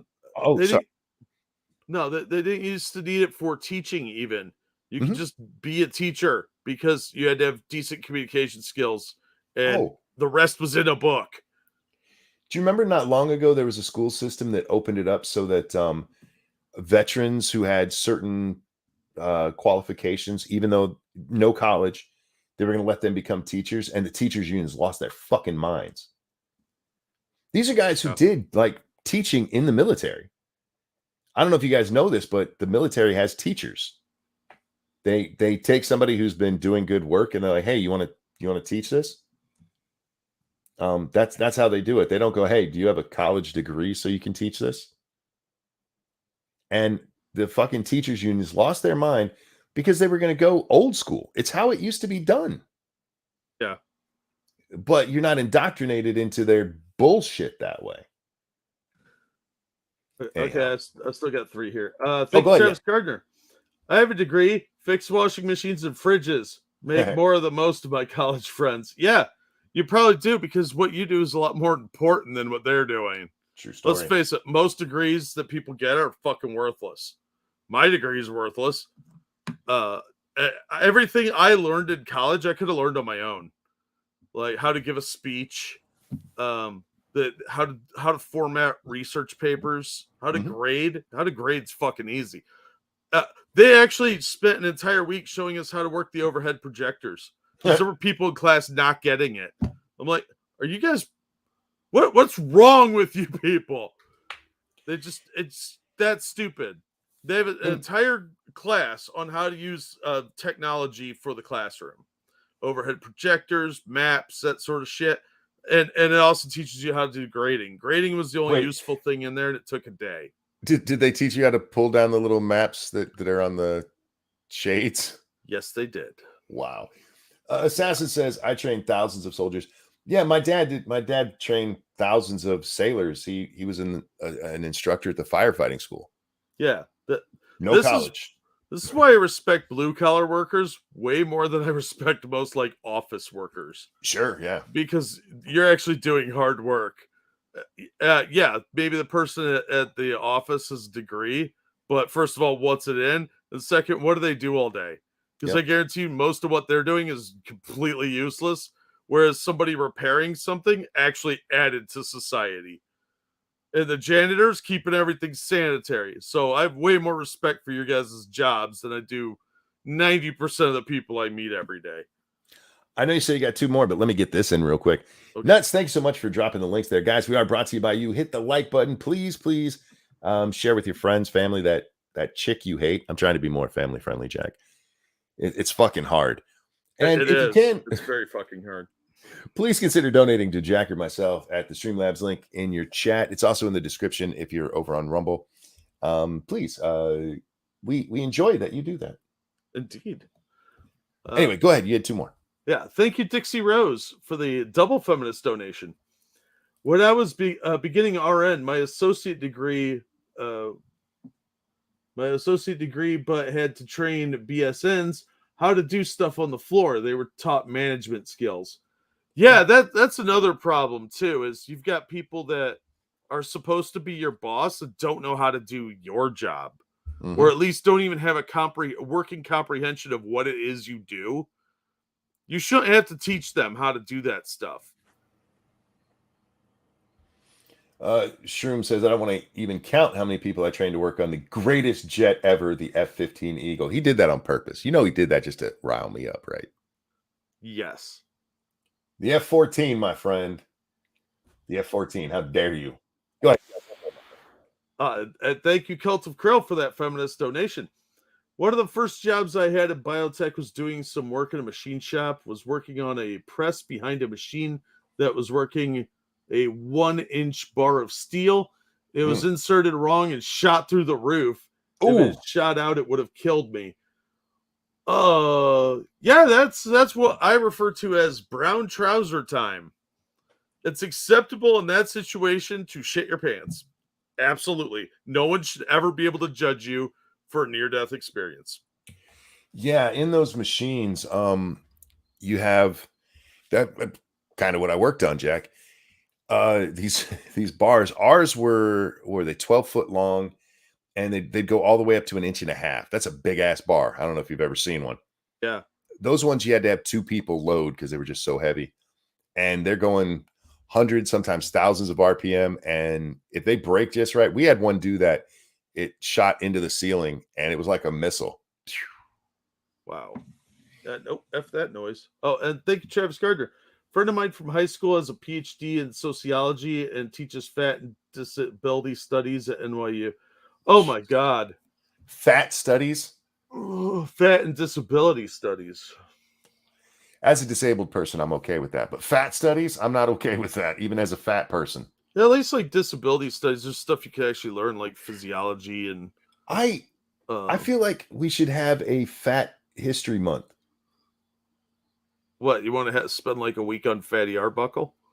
Yeah, just fat people throughout history who've done great things. Oliver Hardy, the legend. We should do that. We should educate people on the tubbies. Yeah. But thank you guys so much for the very generous donations. You guys are awesome. And I'm glad we have it like a nice audience that has like interesting jobs. Oh yeah. Like nurses and biotech and machine shops and janitors. We got everybody all across the street. And you know what? You guys are awesome. Because first of all, we're lazy and we do this for a living.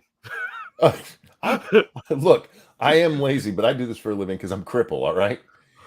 Yeah, I don't have that excuse, so I'm just leeching off yours. That's fair enough. Rogue Thought, thank you so very much. Thanks, Monkey and Jack.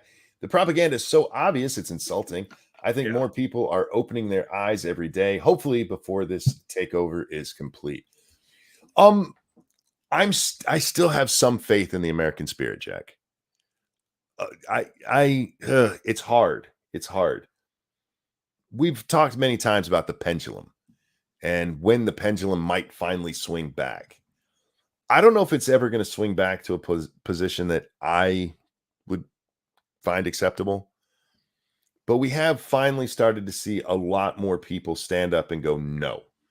And there has been a lot more pushback in the last 6 months.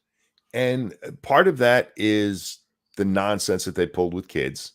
Yes. And part of it is, I think they made a huge mistake with COVID. COVID was a trial run, guys. Yeah, I think they pushed it just a little too far. Yep. A little too hard. And people got really sick of it really fast. Did you see that Gavin Newsom clip going around? No, I heard about it, but I didn't see it. Did you see the Glenn Youngkin pardoned the guy that got arrested at the school board meeting?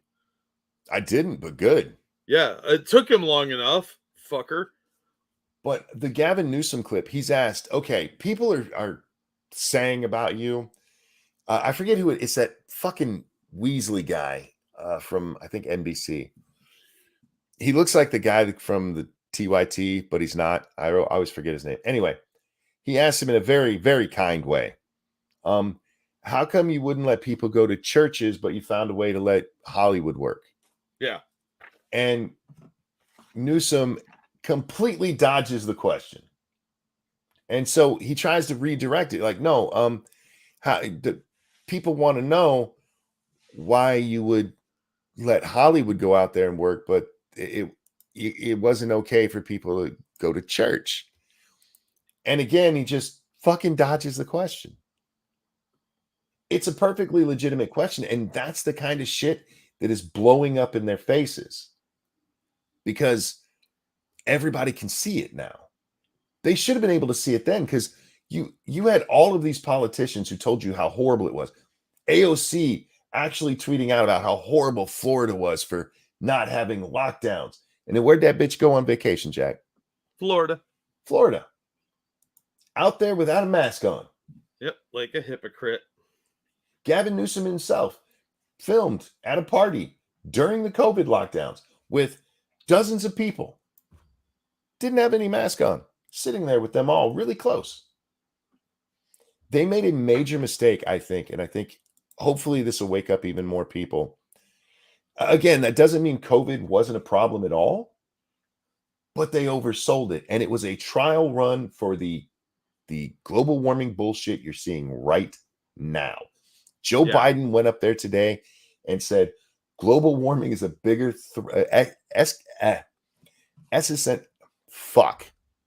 existential. I can say the word, I promise. A bigger existential threat to humanity than nuclear war. I'm like, what? I don't The know where fuck he's are you been talking for the about, past old man? few months, but that's stupid. If the temperature goes up 1.5 degrees, then it's never going to come back. Ever? Never? That's not Well, hardly ever. Don't forget Pelosi getting her haircut. Oh, God, yeah. Yeah. So much of this shit. And over and over and over again. And I think more than even the kitty diddlers in schools, this has woke up a lot of people who are realizing we were lied to. Yeah. We were lied to. We did our best to be honest here, Jack. If you weren't old and fat, you were probably going to be okay. Yeah. If you didn't have some kind of pre-existing condition, odds were pretty good for you. But we caught a lot of shit for our views on that, and a lot of people did not like that at all. Thank you, Cult of Krill.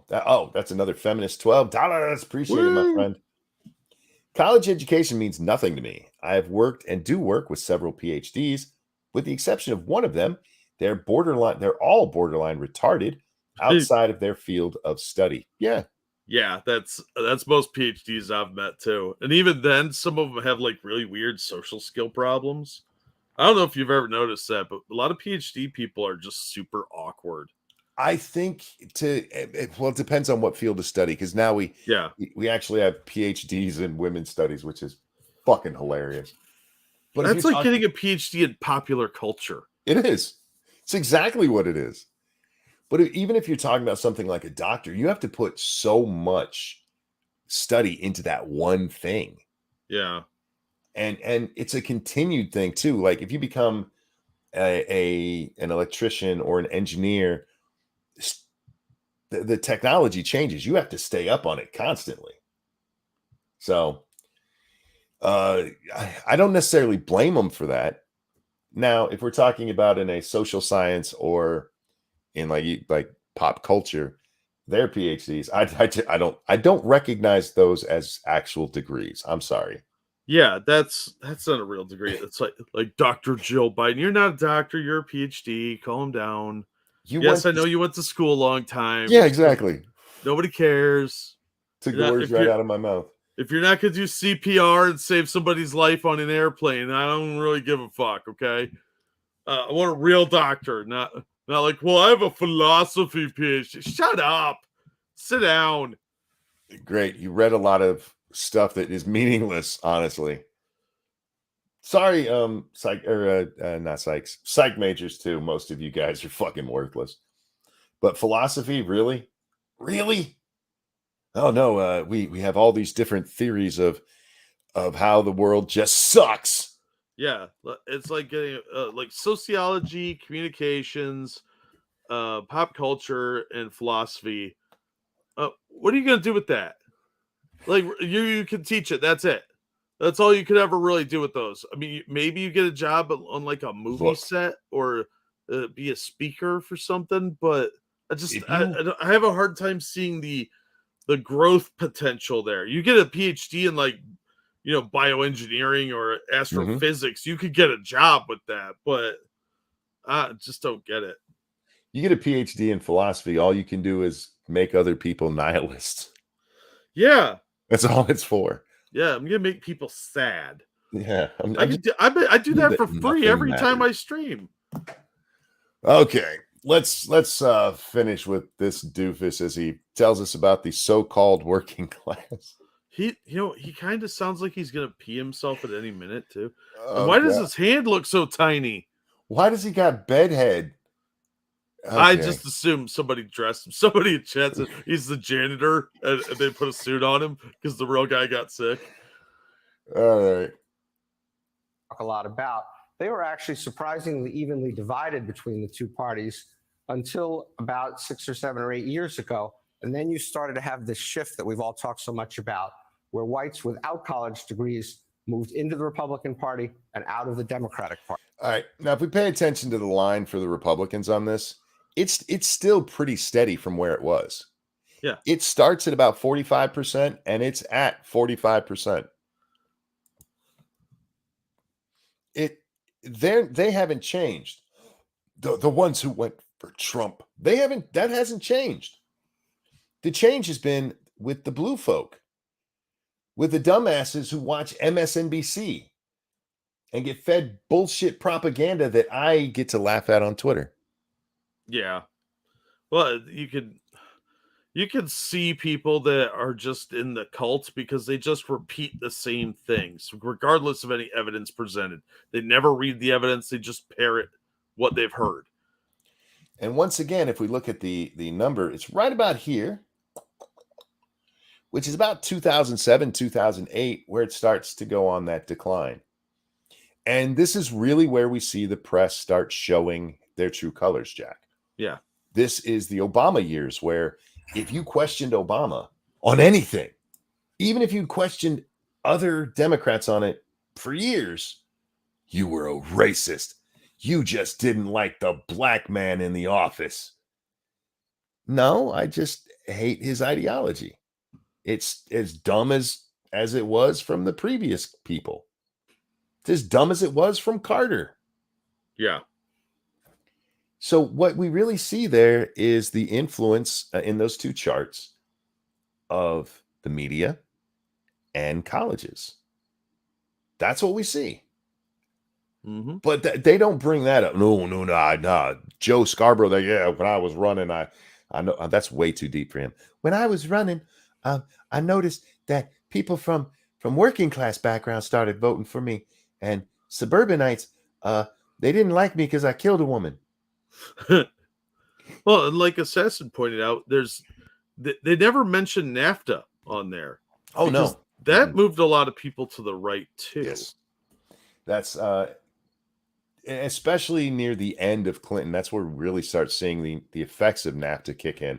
Yeah, and man, we lost a lot of factories in this town. We didn't have that many to begin with. Yeah, that happened all over the Midwest. Factories just fled.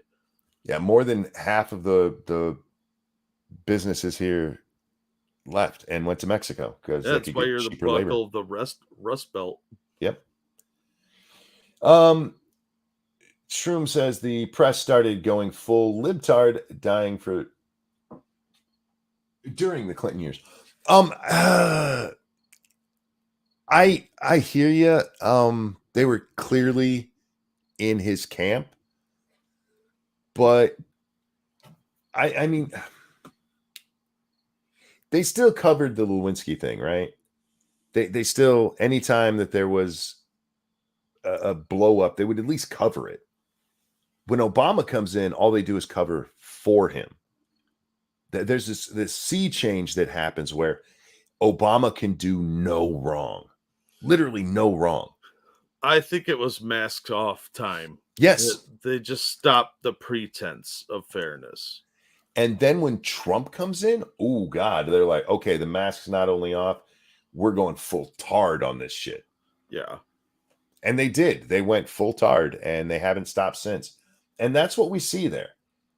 And the decline of Republicans in the college educated thing, and then the decline of Democrats in the non-college educated, it goes in line with all the fear mongering and all of the indoctrination. It just does. Yeah. They'll never say that on the news because they can't, because it's what they want. It's what they do. They tell you what to think. Not just tell you, Jack, control what you think. Those were the words she said. Mm-hmm. Control what you think. Perot warned voters about NAFTA. He absolutely did. Yeah, and they laughed at him. People mocked him for that ruthlessly. Bruh, I rewatched the Dame Pesos TYT meltdown video yesterday. Man, that is a beautiful video. And I had forgot. There's a part in there where Cenk says, "Goodbye, TPP." But yeah, good. Yeah, fuck that. That was a terrible deal too. It was. Absolutely, it was. It was Pacific NAFTA. Yep. And it wouldn't have been as bad as Mexico. I know it depends on all the countries involved. But it still would have been fucking shocking to us. Have we not lost enough manufacturing? Guess not. And then Trump comes in and gets rid of NAFTA as well. I don't hate Trump, Jack. There's stuff he did I didn't like, but there's a lot he did that I approved of. And he did help this country out quite a bit right up until COVID. There's a lot that he did wrong during COVID. Yeah. That I now think he trying got to a pretend. lot of bad. Oh, sorry. And now he's trying to pretend didn't happen. Well, yeah, of course. Typical politician move. But I think he got a lot of bad advice from people he thought he could trust. Oh, yeah. And especially from the rhinos. Like, you can't trust Lindsey Graham. That dude's a snake. He was trying his best to deal with this pandemic that pops up. And I don't necessarily blame him for it. I really don't. No, I think he was trying to do the best that he could, but I told you mistakes get made. I told you this was his weakness going into the election. Yeah. Because a lot of the stuff that people hate about the pandemic and how it was handled, Trump was on board with. Yeah. I wish he would have come out and said masks don't work, but he would have got crucified. He got crucified for not wearing a mask when nobody was around him. Yeah. Yeah. And he actually had COVID, like pretty severe case from the sound of it. Remember that? He was at Walter Reed for a couple days. Yeah, he did. Bubba said Cronkite was a good anchor. He made a mistake offering his opinion after the T offensive. Cronkite, I dislike the man specifically for what you're talking about. That's the quagmire speech that he gives after the one thing. Giggity. The T offensive where the North Vietnamese push into far south, and within a week they were beaten back. Oh, the Tet offensive? Yeah, that's what it's actually. Yeah. Sorry, it says T there. It is Tet. You're right. I just pictured Mr. T going on a rampage in Vietnam. Kind of threw me off there.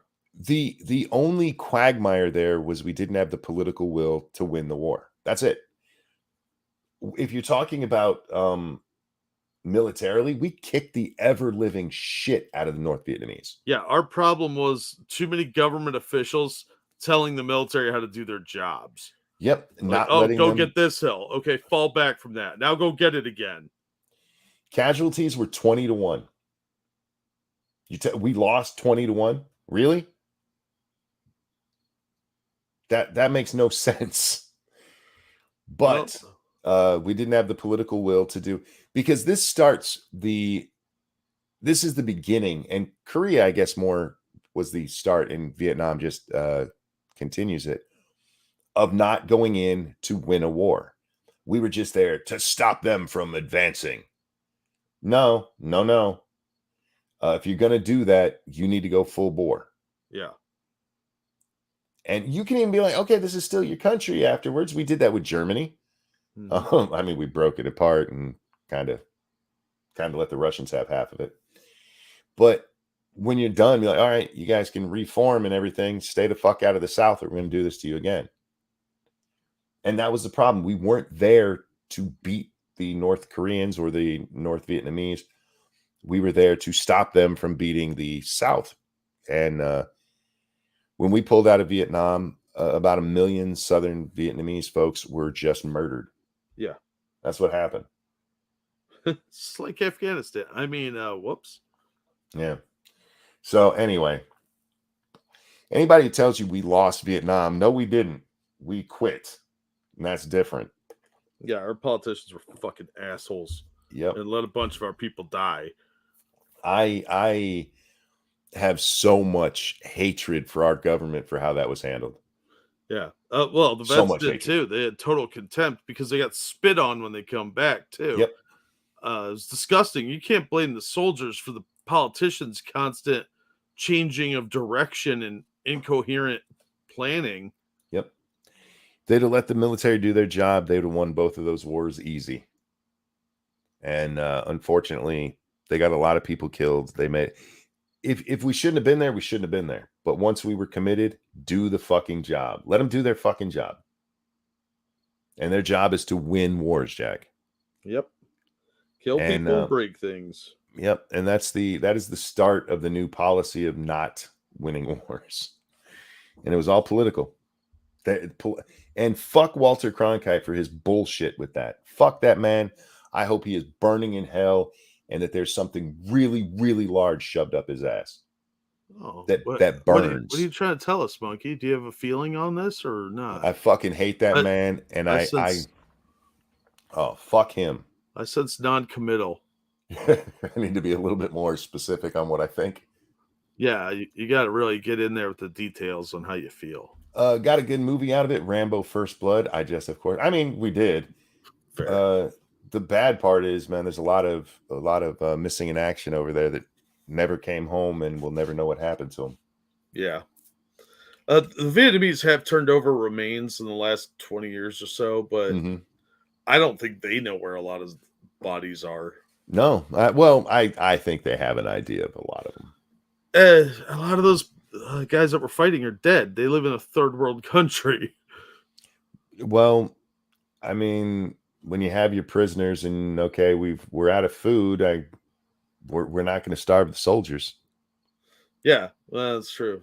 You think they're cannibals? No, I think they just killed them. Yeah. Well, yeah. I don't think any of them are still alive. They'd be no. 70s, but they just threw the bodies somewhere, and I think the jungle overtook them, and they're out there somewhere. And everything about Vietnam is angering to me. As it should be. I have a lot of respect for those boys who were over there and did a job that they didn't even want to be doing. Yeah. But they did their duty, that they were following the orders of as they're supposed to. And it is a goddamn shame what happened to them when they came home. Yeah, it's pretty disgusting. You don't have to throw them a parade, but you don't need to spit on them either. Yeah, and if anybody who ever spit on a soldier, I hope you fucking died horribly. And I mean that. YouTube, if you don't like me saying that, that's advocating violence or what, fuck it. I don't care. I hope they died horribly. Like anal bleeding horribly. Like they went to sit on their toilet, Jack, and they missed and landed on the plunger and it went right up to their throat. And a Lego went their pee hole. How dare you spit on a soldier? Fuck you. Anyhow, before I get too more yelly over here, my voice is going. Oh my, fuck this shit. God damn it, Jack. Why you do this to me? What? You know damn good and well what. I brought 2 articles today.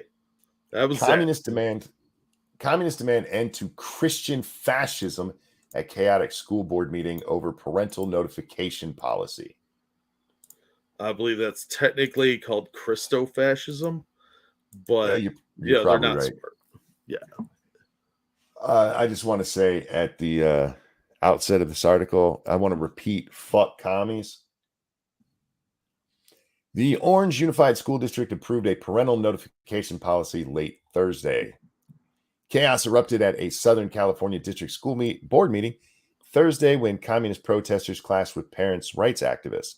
At the meeting, the Orange Unified School Board passed a parental notification policy similar to ones. This needs to be in all caps so I can read it. Similar to one passed in 5 other districts across the state that would require staff to notify parents when their child identifies as transgender. Before the vote, members of the Revolutionary Communist Party, fuck you, disrupted the event with one shouting down supporters with a megaphone. Whoever keeps giving liberals megaphones needs to be beaten with a stick.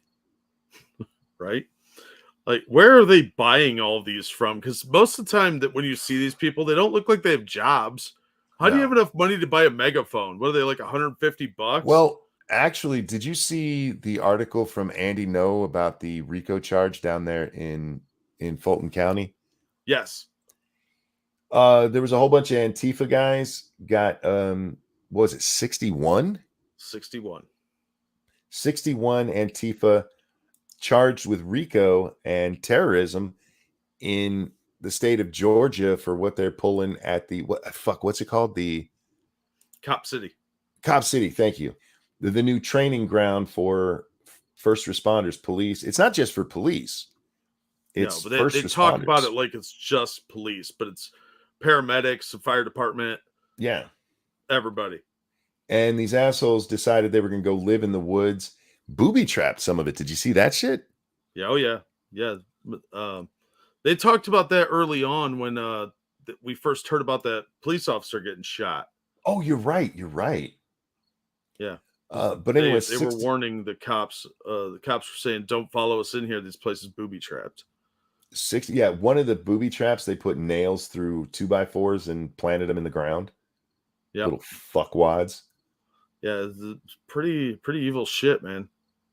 There were also 3 people charged the other day with charity fraud and funding terrorism for funding these assholes. Yeah.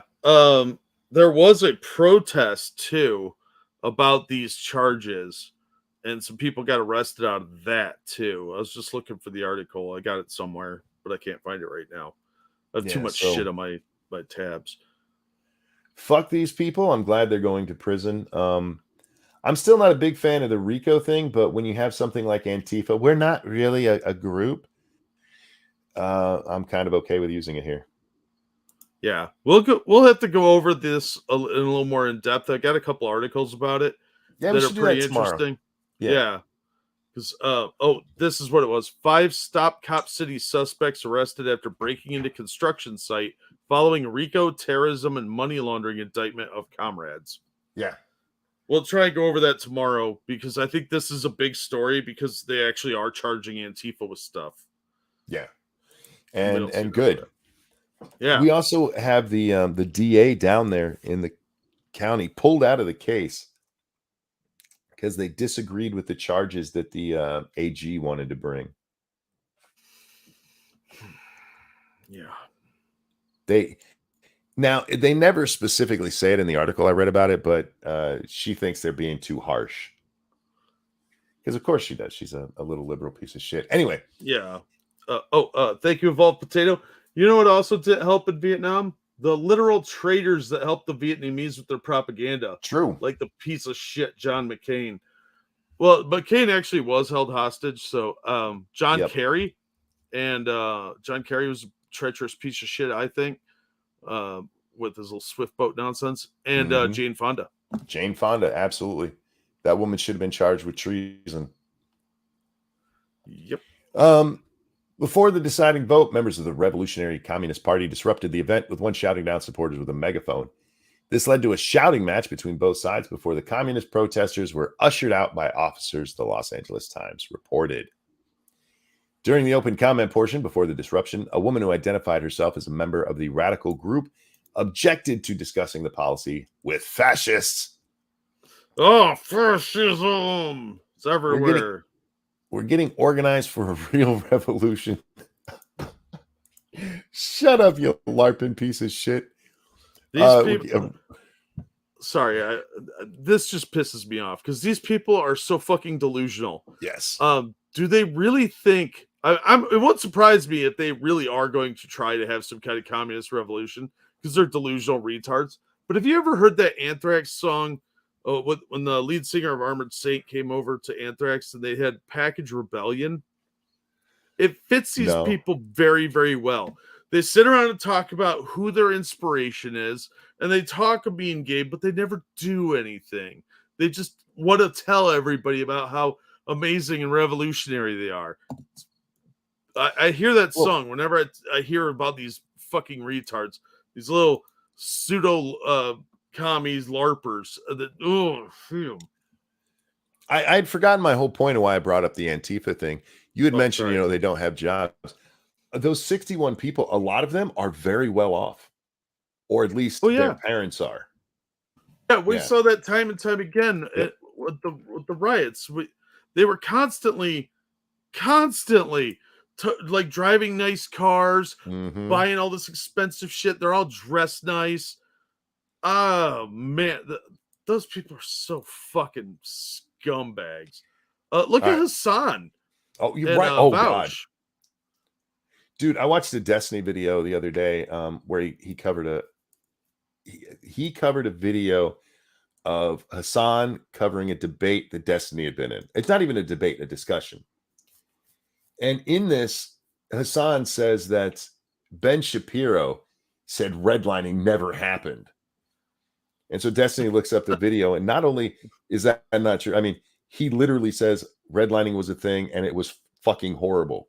He didn't say fucking because it's, Ben Shapiro. Yeah. And Destiny's like, Hassan, because when he first says it, he goes, Hassan takes him out of context and goes, no, wait, he just outright fucking lied. And at one point, he's talking about Hassan, how this is a guy who is a capitalist. He benefits from the capitalist system in a way that most people never even will. But he'll go out there and preach to you how horrible capitalism is. It's the worst. Give away your money, bitch. Yeah. Why are you getting Uber Eats every night and living in a mansion if it's so bad? Go live in one of those pods. I'll let you keep a little studio so you can do your stupid show and give away all of your money. Yeah. Why is he even taking money in donations beyond what he actually needs? His basic survival. Why is he buy expensive clothes? Bubba, exactly. I'm just living in this world, monkey. We hear that time and time again. We heard that from AOC during her campaign when she's running around with high-priced coffee and taking Ubers instead of the fucking subway that was 128 feet from her campaign office. Yeah, they are such hypocrites because they know that, they think they're going to be in charge when the revolution happens. Oh, yeah. That's what they believe. They honestly think that they are going to be the elites because they're the wisest among us. No, it's going to be the most ruthless people. All right, let's read these two paragraphs before we move along. Because these two, I've read them since we've been sitting here, Jack, and they pissed me off quite a bit. I knew this article would make you mad. All right. We're getting organized for a real revolution to get rid of the system, she told the audience. Any kind of trying to negotiate with any of these fascists in the room on the board is illegitimate. She then called for anyone with humanity for LGBT people to get ready for a revolution to overthrow this whole system that gave birth to this white supremacy and this male supremacy.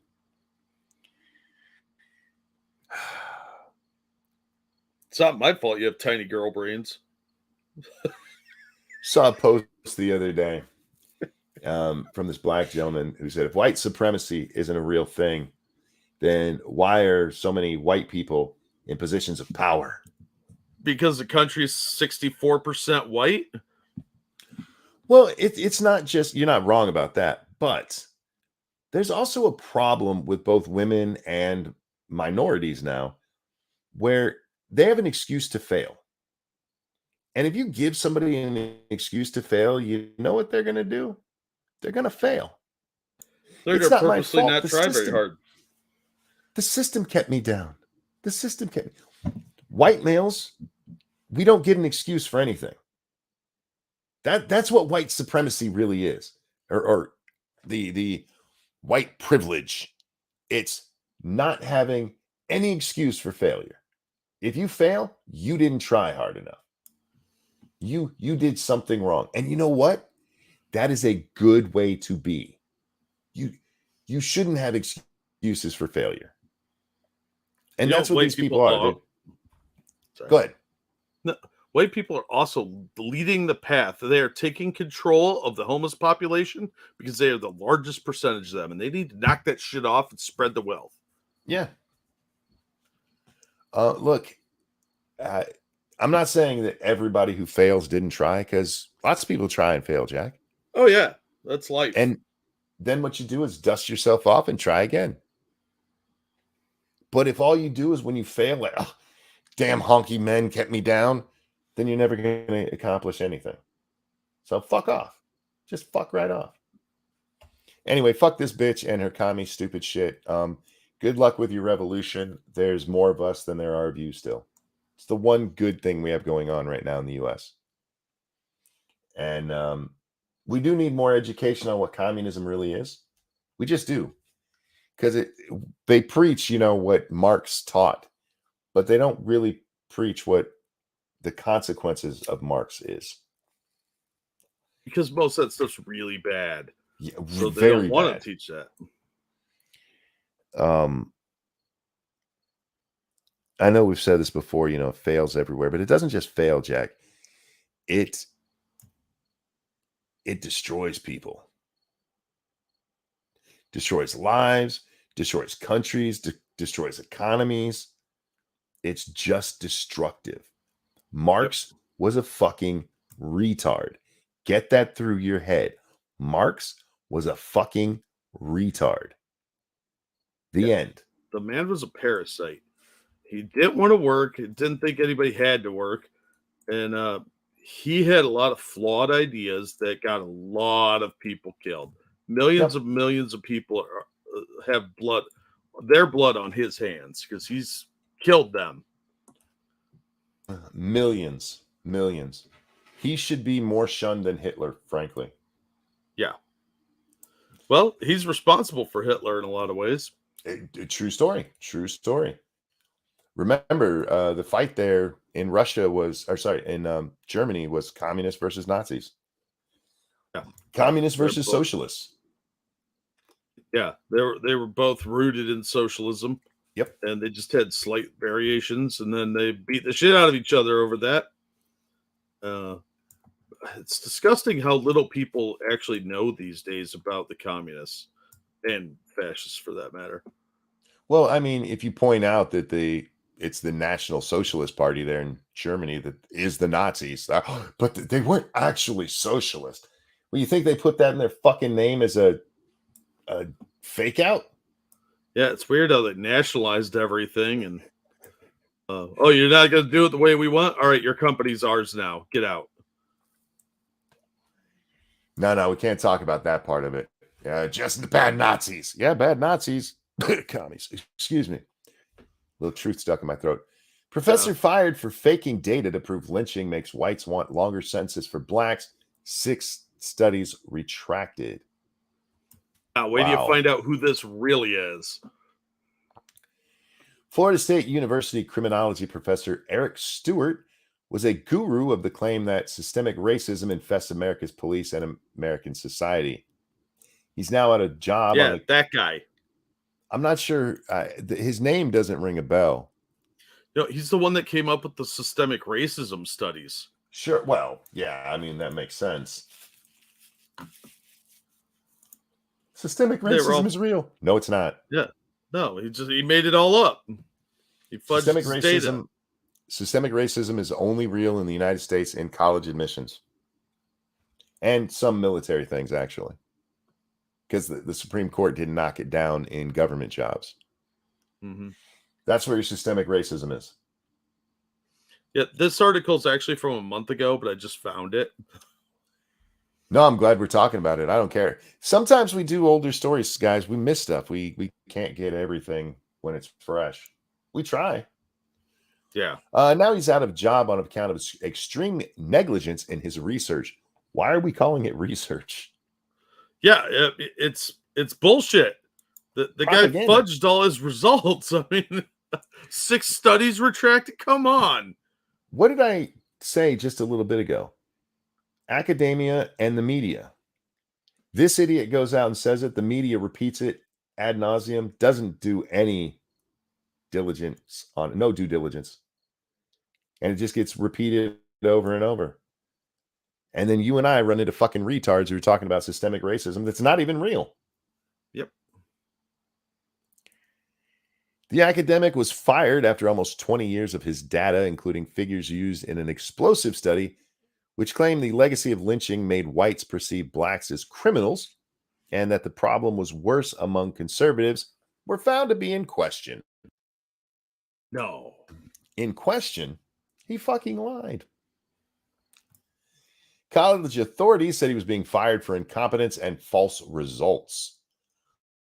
Among the studies he had to retract were claims that whites wanted longer sentences for Black and Latinos. To date, 6 of Stewart's articles published in major academic journals like Criminology and Law and Social Review between 2003 and 2019 have been fully retracted after allegations the professor's data was fake or so badly flawed it should not have been published. We've talked about this before when shit gets published in major journals. They don't check this shit. This is how you're... Okay, I don't mean to get off on this rant, but this is how climate change became a thing. Somebody said, climate change is real. And some of the people who helped work on... I don't mean to get too deep in the woods. The original thing that comes out and says, climate's global warming.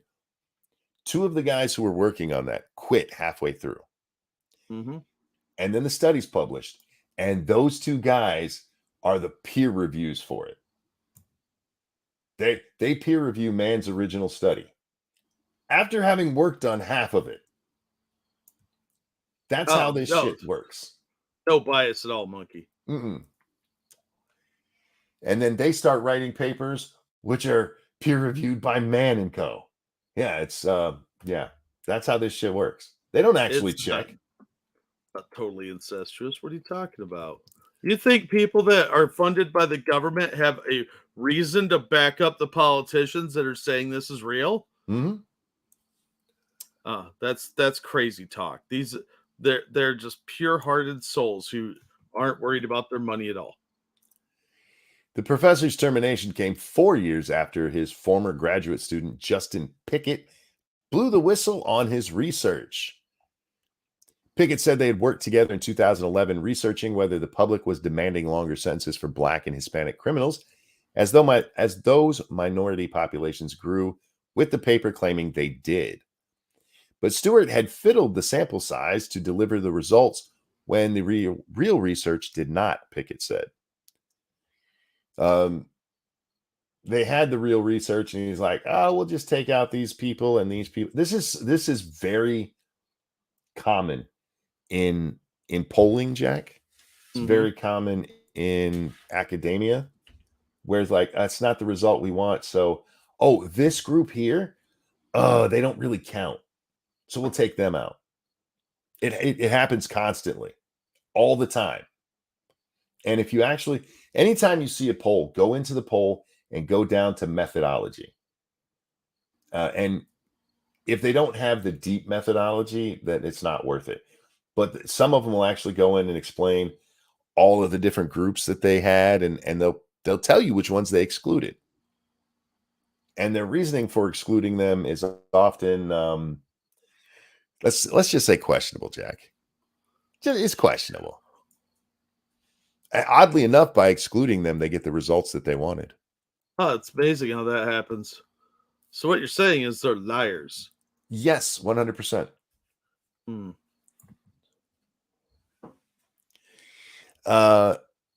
When the investigation into Stewart began in 2020, he claimed he was the victim and that Pickett essentially lynched me and my academic character. Which made everybody want to give him a longer sentence. It did, yes. After 16 years as a professor of criminology at Florida State University in Tallahassee, Provost James Clark formally notified Stewart he was being terminated in a July 13th letter. Don't worry, there's tons of colleges that'll still pick you up for what you did. Oh, yeah. Brown will hire you, I promise. I do not see how you can teach our students to be ethical researchers or how the results of future research projects conducted by you could be deemed as trustworthy, Clark wrote to Stewart, who has been absent from his role since March. Clark said, as well as the 6 officially retracted studies, other work by Stewart is in doubt. Really? No. You have 6 studies you had to fully retract, and maybe some of the other ones might be bad too. Can you imagine how much money's wasted on this stuff? Millions of dollars. Millions and millions. Yeah. He just fudged the results and blew millions of dollars. The retracted studies looked into contentious social issues, like whether the public perceives Black and Latino people as threats and the role of racial discrimination in America's criminal justice system. CRT, Jack. Yeah. One 2019 study, which has been retracted, suggested historical lynchings make white people today perceive Black people as threats. That's fucking retarded. Stewart floated the idea that this effect would be greater among whites, where socioeconomic disadvantaged and political conservatives are greater. Another retracted 2018 study suggested that white Americans view Blacks and Latino people as criminal threats, and suggested that's just not true. It's just not true. Jack, you know what I see when I see a black guy? A black guy. Some guy, yeah. Just some guy. It's like, oh, he's got more pigmentation than I do. I hope he's having a good day. Yeah, now if he's walking toward you in a dark alley carrying a weapon and he's like, give me your money, then maybe we have a different thought. But just some random guy on the street, I don't look and be like, that dude's a criminal. Why? Because I have life experience. We were in Walmart the other day, and we were looking at. Oh, I don't want to say that. We were looking at something, and I wanted to look at something else, and there were these 3 black girls who were already looking at that stuff. And I was like, I wish these bitches would move. I didn't say I wish these black bitches would move, because it was 3 white chicks doing the same thing, because they were just standing there chatting. Yeah. I would have done the same thing. Away. Yep. Because it had nothing to do with the color of their skin. It had to do with them being fucking rude. The Walmart I go to, Jack, there's not many black people, so I guarantee you more white people piss me off in that store than black people ever have. Oh, yeah. Well, it's Walmart. That's basically a trailer park that's been... Yeah. It's like, just get the fuck out of me. I cannot count the number of times I've been behind somebody and, you know, there's a narrow walkway and one of their friends passes by and they stop and they block the whole fucking thing to have a 20-minute conversation. Yeah. Like, move your honky ass. My favorite's there's always some big fat dude wearing a ripped up gray t-shirt that he turned into a V-neck, and he's staring at, like, half looking at the ceiling like he's never seen that many light bulbs before. His mouth is hanging open. He's like, oh. Yep. Oh. And it doesn't matter if that guy's black or white. Like, just fucking move, dude. Oh, these are the people that push racism, that cause racism. Like, white people think you're a criminal. What do you think black people hear when they hear that? Do you think they're going to like white people, Jack? I wouldn't like it if we were told, hey, black people all think you're criminals. I'd be like, why? I'm not a criminal. That's fucked up. Anyhow, fuck this guy and his studies. This one, I forgot to throw the other one in chat. I'll throw this one in though. I already did it a while back. Yeah, I'm gonna throw it back into the YouTube because that one goes a lot faster. There we go. Yeah. Oh God. This is the shit that causes racism. This is the shit that causes it. This is why we see that some black people, some black activists. Let's be careful. Most black people don't give a shit about this. If we're being honest. No, it's the people like Al Sharpton that are out there creating racism. We didn't talk about it, but there was that chick who was shot by the police the other day, and they just released the video of her stealing the alcohol that led to the shooting. Mm-hmm. There's a police report from a couple years ago where she got arrested and is quoted as saying, "Fuck white people." She says, "I hate white people." That's what this kind of shit breeds. Yes. That's where a lot of this crap has come from, is these fake studies. Yep. Yeah. What did you think of that shooting, Jack? Honestly, I don't blame the police officer. Me neither. The bitch tried to run him over. Yeah, it was a clean shoot. He was about to be run over. Because once he fell off that hood, how do you usually fall? Straight back. She would run him over. And I actually know that Kroger. There's pillars there. That wall was not that far away. That's where she ended up stopping. She could have dragged him on the hood until he got crushed between the wall and the car if he hadn't gotten out of the way. But yeah, she could easily have killed him. If she wanted to, she could have pushed him right into that wall. Just to be clear, because we're not going to show the video, guys, because there's a shooting and we can't do that. This lady's being stopped because she was accused of stealing alcohol, which she absolutely did. It's all on tape. But the police officer tells her to stop, and she says, "No, I don't have to stop." And his partner comes behind him and goes to the front of the car, stands in front of it.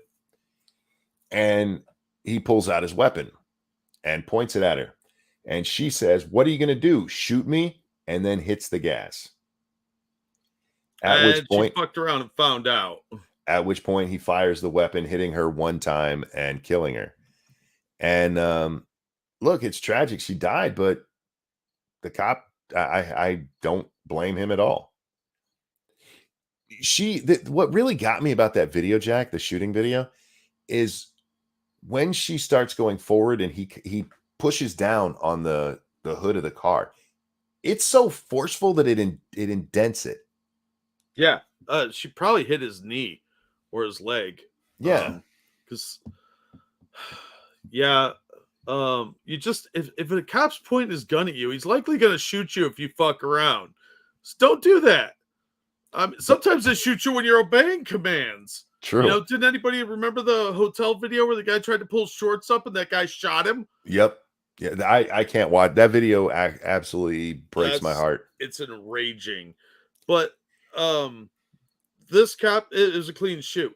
He was in front of the car. She went forward, and I don't know what she was thinking. Like, what are you hoping to gain by? She could have turned to the right and tried to go around him. Well, she does kind of go to the right, and that's why she ends up where she does. But the cop is close enough that there's no way she's not hitting him.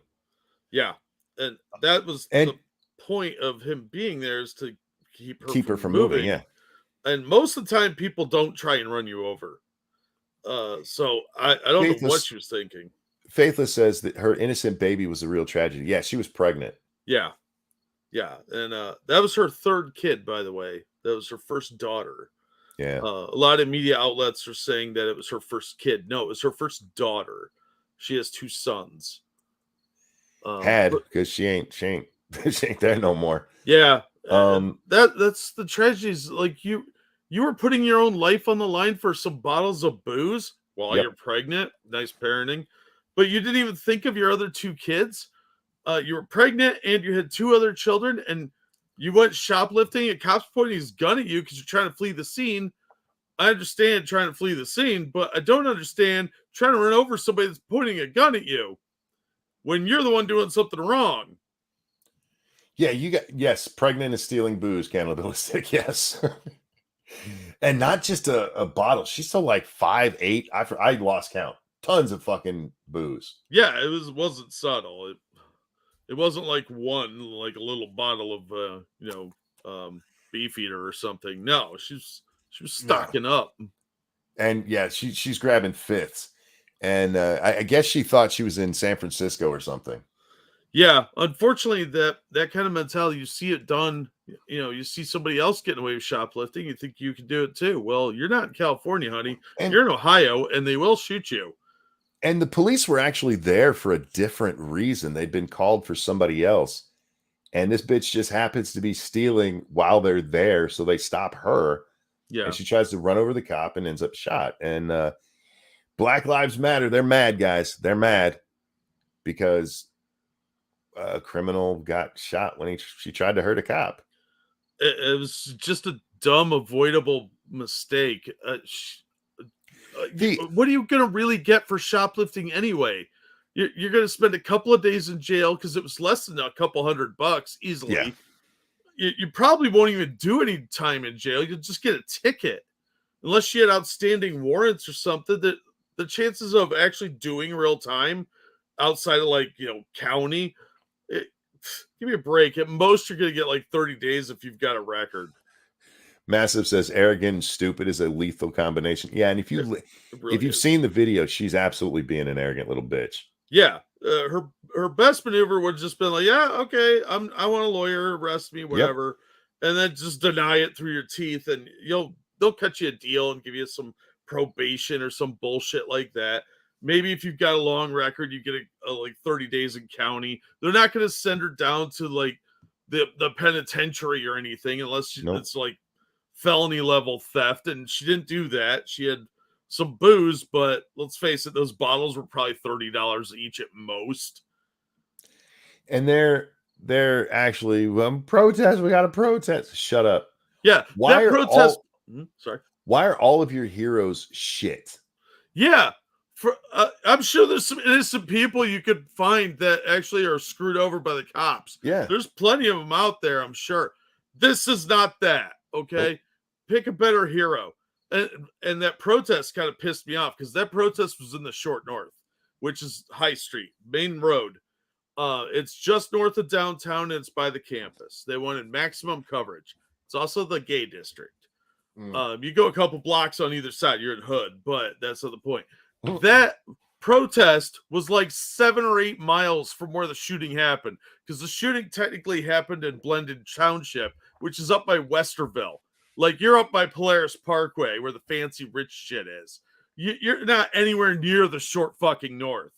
If they were protesting and actually cared about her, they'd be protesting out in front of that fucking Kroger. But you know what? It's in the suburbs. That shit won't fly out in Westerville because they're going to be like, nope, you got to move along. You're too close to Otterbein. And that's our moneymaker. Otterbein College? No. That's not going to fly. You got to move along from here. We're going to have fucking SWAT out here. We're going to have riot police. This is getting shut down. But they do it in the short north by downtown. Yeah, that's a different ball game. Now you're blocking a major thoroughfare. Bubba asked, do we need a map on screen? No, this is just in the area. The fact that I lived in Columbus for a decade, it just kind of pissed me off because they're not even protesting where the event happened. Yeah. Like they're not even, that's how performative this is. It's just to create chaos in the city and to stir up more anger and resentment because that is, if you go out into the hood there, that's a largely black area outside a couple blocks away from where they were protesting. So they're trying to stir up trouble. Blended Township is a largely white area, and it's in more of the suburb area of Westerville, and you're close to Otterbein College. So they're not going to do that because there's going to be way too many cops and way too many white people bitching and moaning. And there's a lot of Asians out there, too, that'll be, oh, no, not here. It just pisses me off because they're trying to stir up racial animosity over Jack, a legit shooting. Sorry. Can you take over? I need to go check on something. Yeah. They don't do this in places where white people have guns. Yeah, you're not wrong. They go to the suburbs to thieve because there's less security and more stuff. They claim they're being hunted in their own neighborhoods. Yeah, well, a lot of stuff won't go into the hood in Columbus because it turns into a San Francisco situation where they just have too much theft and they shut the stores down. I know a couple of GameStops went out because of that. They were just constantly getting ripped off. A video game is like $60 a piece. You can't have that. Even when they would take the discs out, there are people just brazenly walk behind the counter and grab a fistful of discs and walk out.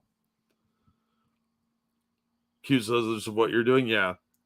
But it just makes me mad. Like, for so many reasons, not just the fact that they had the protest in a completely different area, but your heroes are like the scummiest people on the planet. What does that tell the black community? That you're only fighting for the like worst of the worst? That's gross. That's actually kind of racist, but I don't understand that. You don't laud successful people that are trying hard, business people, like that Charles guy that used to be on Fox News a lot. I forget Charles Payne. He was he very successful businessman. Same with the dude that ran Godfather's Pizza. Even Kevin Samuels, very successful man. They don't praise those guys. Instead, they find the biggest pieces of shit and have riots over them. I just don't get it.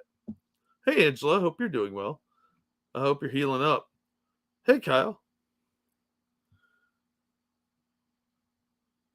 Yeah, exactly, Rogue. I just don't understand that. They do try and, the Robin Hood mentality of robbing from the rich to give to the poor, but that's not what Robin Hood did. He fought high taxes basically and gave the money back. He wasn't stealing from the rich. He was basically doing what our founders did, protesting in his own way. Just stop oil. Oh, I fucking hate those idiots too. I'm shocked that Europeans don't have the balls that you would think they would and get sick of that shit. I'm real shocked that nobody's run those idiots over. I'm not advocating that. Don't get me wrong. That would be morally wrong. I'm just surprised it hasn't happened. I hope you have a good day, Angela. Thanks for dropping in. They do this on purpose to stir up hate. Oh, absolutely. And that's why I brought up that it was in the short north, because if you go a couple blocks over, it's a very poor area. They cleaned up the short north in the late 90s when they redistricted the police and focused more on high streets because it was really sketchy. Lots of horrors and papers everywhere. It's weird how many like random newspapers would just flutter around down there. But they cleaned it up and they turned it into this arts district, which they have a lot of really cool art galleries down there. And there's some really good restaurants and some good gastropubs, especially as you get closer to the convention center. Some really good places to eat down there. But they only did that because they put a heavy police presence on High Street and the 2 blocks surrounding on either side. You get outside of that, it's straight up hood rat.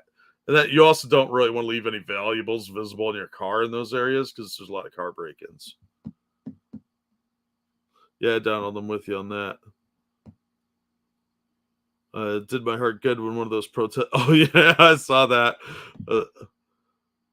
Just Stop Oil glued themselves in a building and the management moved people away and turned off the lights. Yeah, my favorite was when they glued themselves to that door and people just went to the other door and were opening the door. It was fucking hilarious. They're so dumb. I swear they find the stupidest people. Based Porsche exhibit. Yeah, the Porsche people were hilarious. Robin, oh yeah, Prego and stealing booze. I know it's disgusting. That kid would have been all fish-eyed. I don't understand. I really don't understand retail theft like that. You're getting a couple $100 worth of stuff. What are you really gaining out of that? You risk a criminal record that's going to haunt you forever. Why? I mean, I like owning stuff too, but the risk versus reward is just not there. You're not talking about like stealing diamonds or priceless art or anything that might be millions of dollars and maybe make the possibility of going to jail more viable. You know, it seems really lazy. Did you see them protesting a garden show and getting hosed out? I heard about that. I saw they glued themselves to some stadium seating at like a tennis game. You guys aren't even trying. Yeah, the cooking oil truck's one of my favorite clips. It made the rounds again about a week ago, but that one's a couple years old. I'm gonna shamelessly whore myself here. If you missed my stream the other day, I had a clip I think is pretty funny at the beginning, where I solved the case of, in my mind, of who stole the Ralph Mayles man purse. So the video, the guy glued himself to the racetrack, and the first guy tried ripping him off.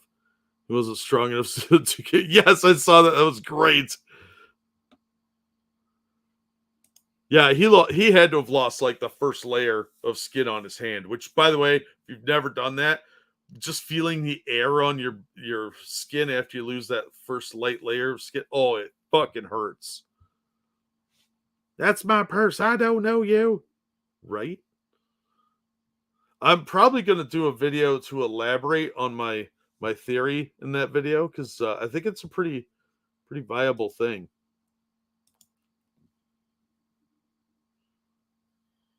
We need to hire tribal police. Oh, I feel bad for that one cop who's under investigation for ramming their barricade. That should be like, nope, you did good. Bye. Have a good day. Here's a candy bar. Good job.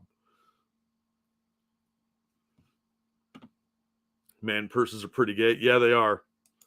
Yeah, that's a European thing. The European man bag. No, I was really surprised. I had really good turnout for the stream. 143 views on this video, but I had, what did I have on the actual thing? I don't remember. But anyway, I got more views on Rumble than I did on YouTube, which was pretty impressive.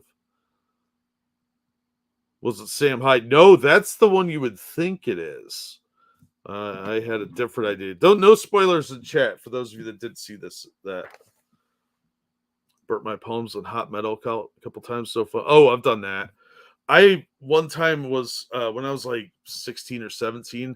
I was down by the a river exploring with my cousin, and I put my hand on a tree and I slipped, and when I spun, it skinned the first layer off of 3 of my fingers, like right from the base of my finger all the way to the fingertip, all the way off, and it just peeled it. It was just hanging there. It was fucking disgusting, but that burned so bad till I got it bandaged up. It was disgusting. Yeah, the tennis court one was great. We've investigated and found we owe you a bottle of scotch for your actions, right? You should get some free casino chips or whatever. I don't know what they do in that tribe, but they obviously are way more fun than most of the other cops in that area. The man purse almost makes a fanny pack look not gay. It comes close. It comes pretty close. It's less gay to have a fanny pack than a man purse. Absolutely. Every day. To depressing, seek a therapist stream. See, that's too long. Sunshine's a disinfectant, they all say. See, it exposes things to the light, which is what I try to do. And people are always like, oh, this is going to be a fun stream. No, it's dark, depressing shit. It's great points saying, oh, thank you. We're trying. And hit the river, we dive. Amazingly, I did not fall in the river, which is probably why it's skinned my fingers. Crawled underneath the car after a long drive when I was young. Both hands were on the exhaust pipe. Oh my God. Yeah, that'll do it. Mobile containers, a small military sling bag. See, that's different. That's not a man purse. That's a satchel, which is a significantly entirely different thing. Yeah, I've got a messenger bag that's it's like a backpack with one strap that you bike messengers would wear. I got one of those, but I mainly use it as a counterweight on my camera rig. So when I'm filming unboxings, it's the counterweight to the camera. That's its entire job. It also holds a little tripod because sometimes I take it with me to the laundromat to take the camera in. Since when does Jack make videos? I've got over 2,000 videos out just on one channel. That's a go bag? No, my go bag's much bigger. That's more like a regular backpack. Is a fanny pack better or worse than a man purse? They're equally shitty in different ways. See, the fanny pack is embarrassing, where the man purse is just sad. I'm sorry about that, dude. Heard the bathroom light come on and Lady Monkey got sick, so Oh, is she okay? yeah, she's just not feeling well. Oh, does she have the coof? No. I think it's actually probably signage drainage that's causing it. Oh, that sucks. Yeah. So I hope she's feeling better. yeah, so I'm gonna wrap up the show, and Yeah. no game stream tonight, guys. I'm gonna be taking care of a sick wife. So thank you guys for coming in, hanging out. Thank you for the donations. You guys are so kind to us. We really do appreciate it. Jack, anything you want to show? I already dropped links to some cool stuff. So yeah, I'm good. But thank you guys for the donations. They're very generous tonight, and you guys are awesome. If she makes it back to sleep and stuff, maybe I'll do a game stream, guys, but no promises on that. Jack, a pleasure as always, my friend. I'm always glad to be here. This week it sucked because I haven't got to talk to you as much. So I really do appreciate when we get to do this. Guys, thank you guys for showing up. Always a pleasure to hopefully entertain you for a few hours. And we hope we did that again tonight. Take care of yourselves, guys. We love you. We'll see y'all next time. Bye, everybody. I should sing, but I have to go. So there's your song. Shut up. After the show.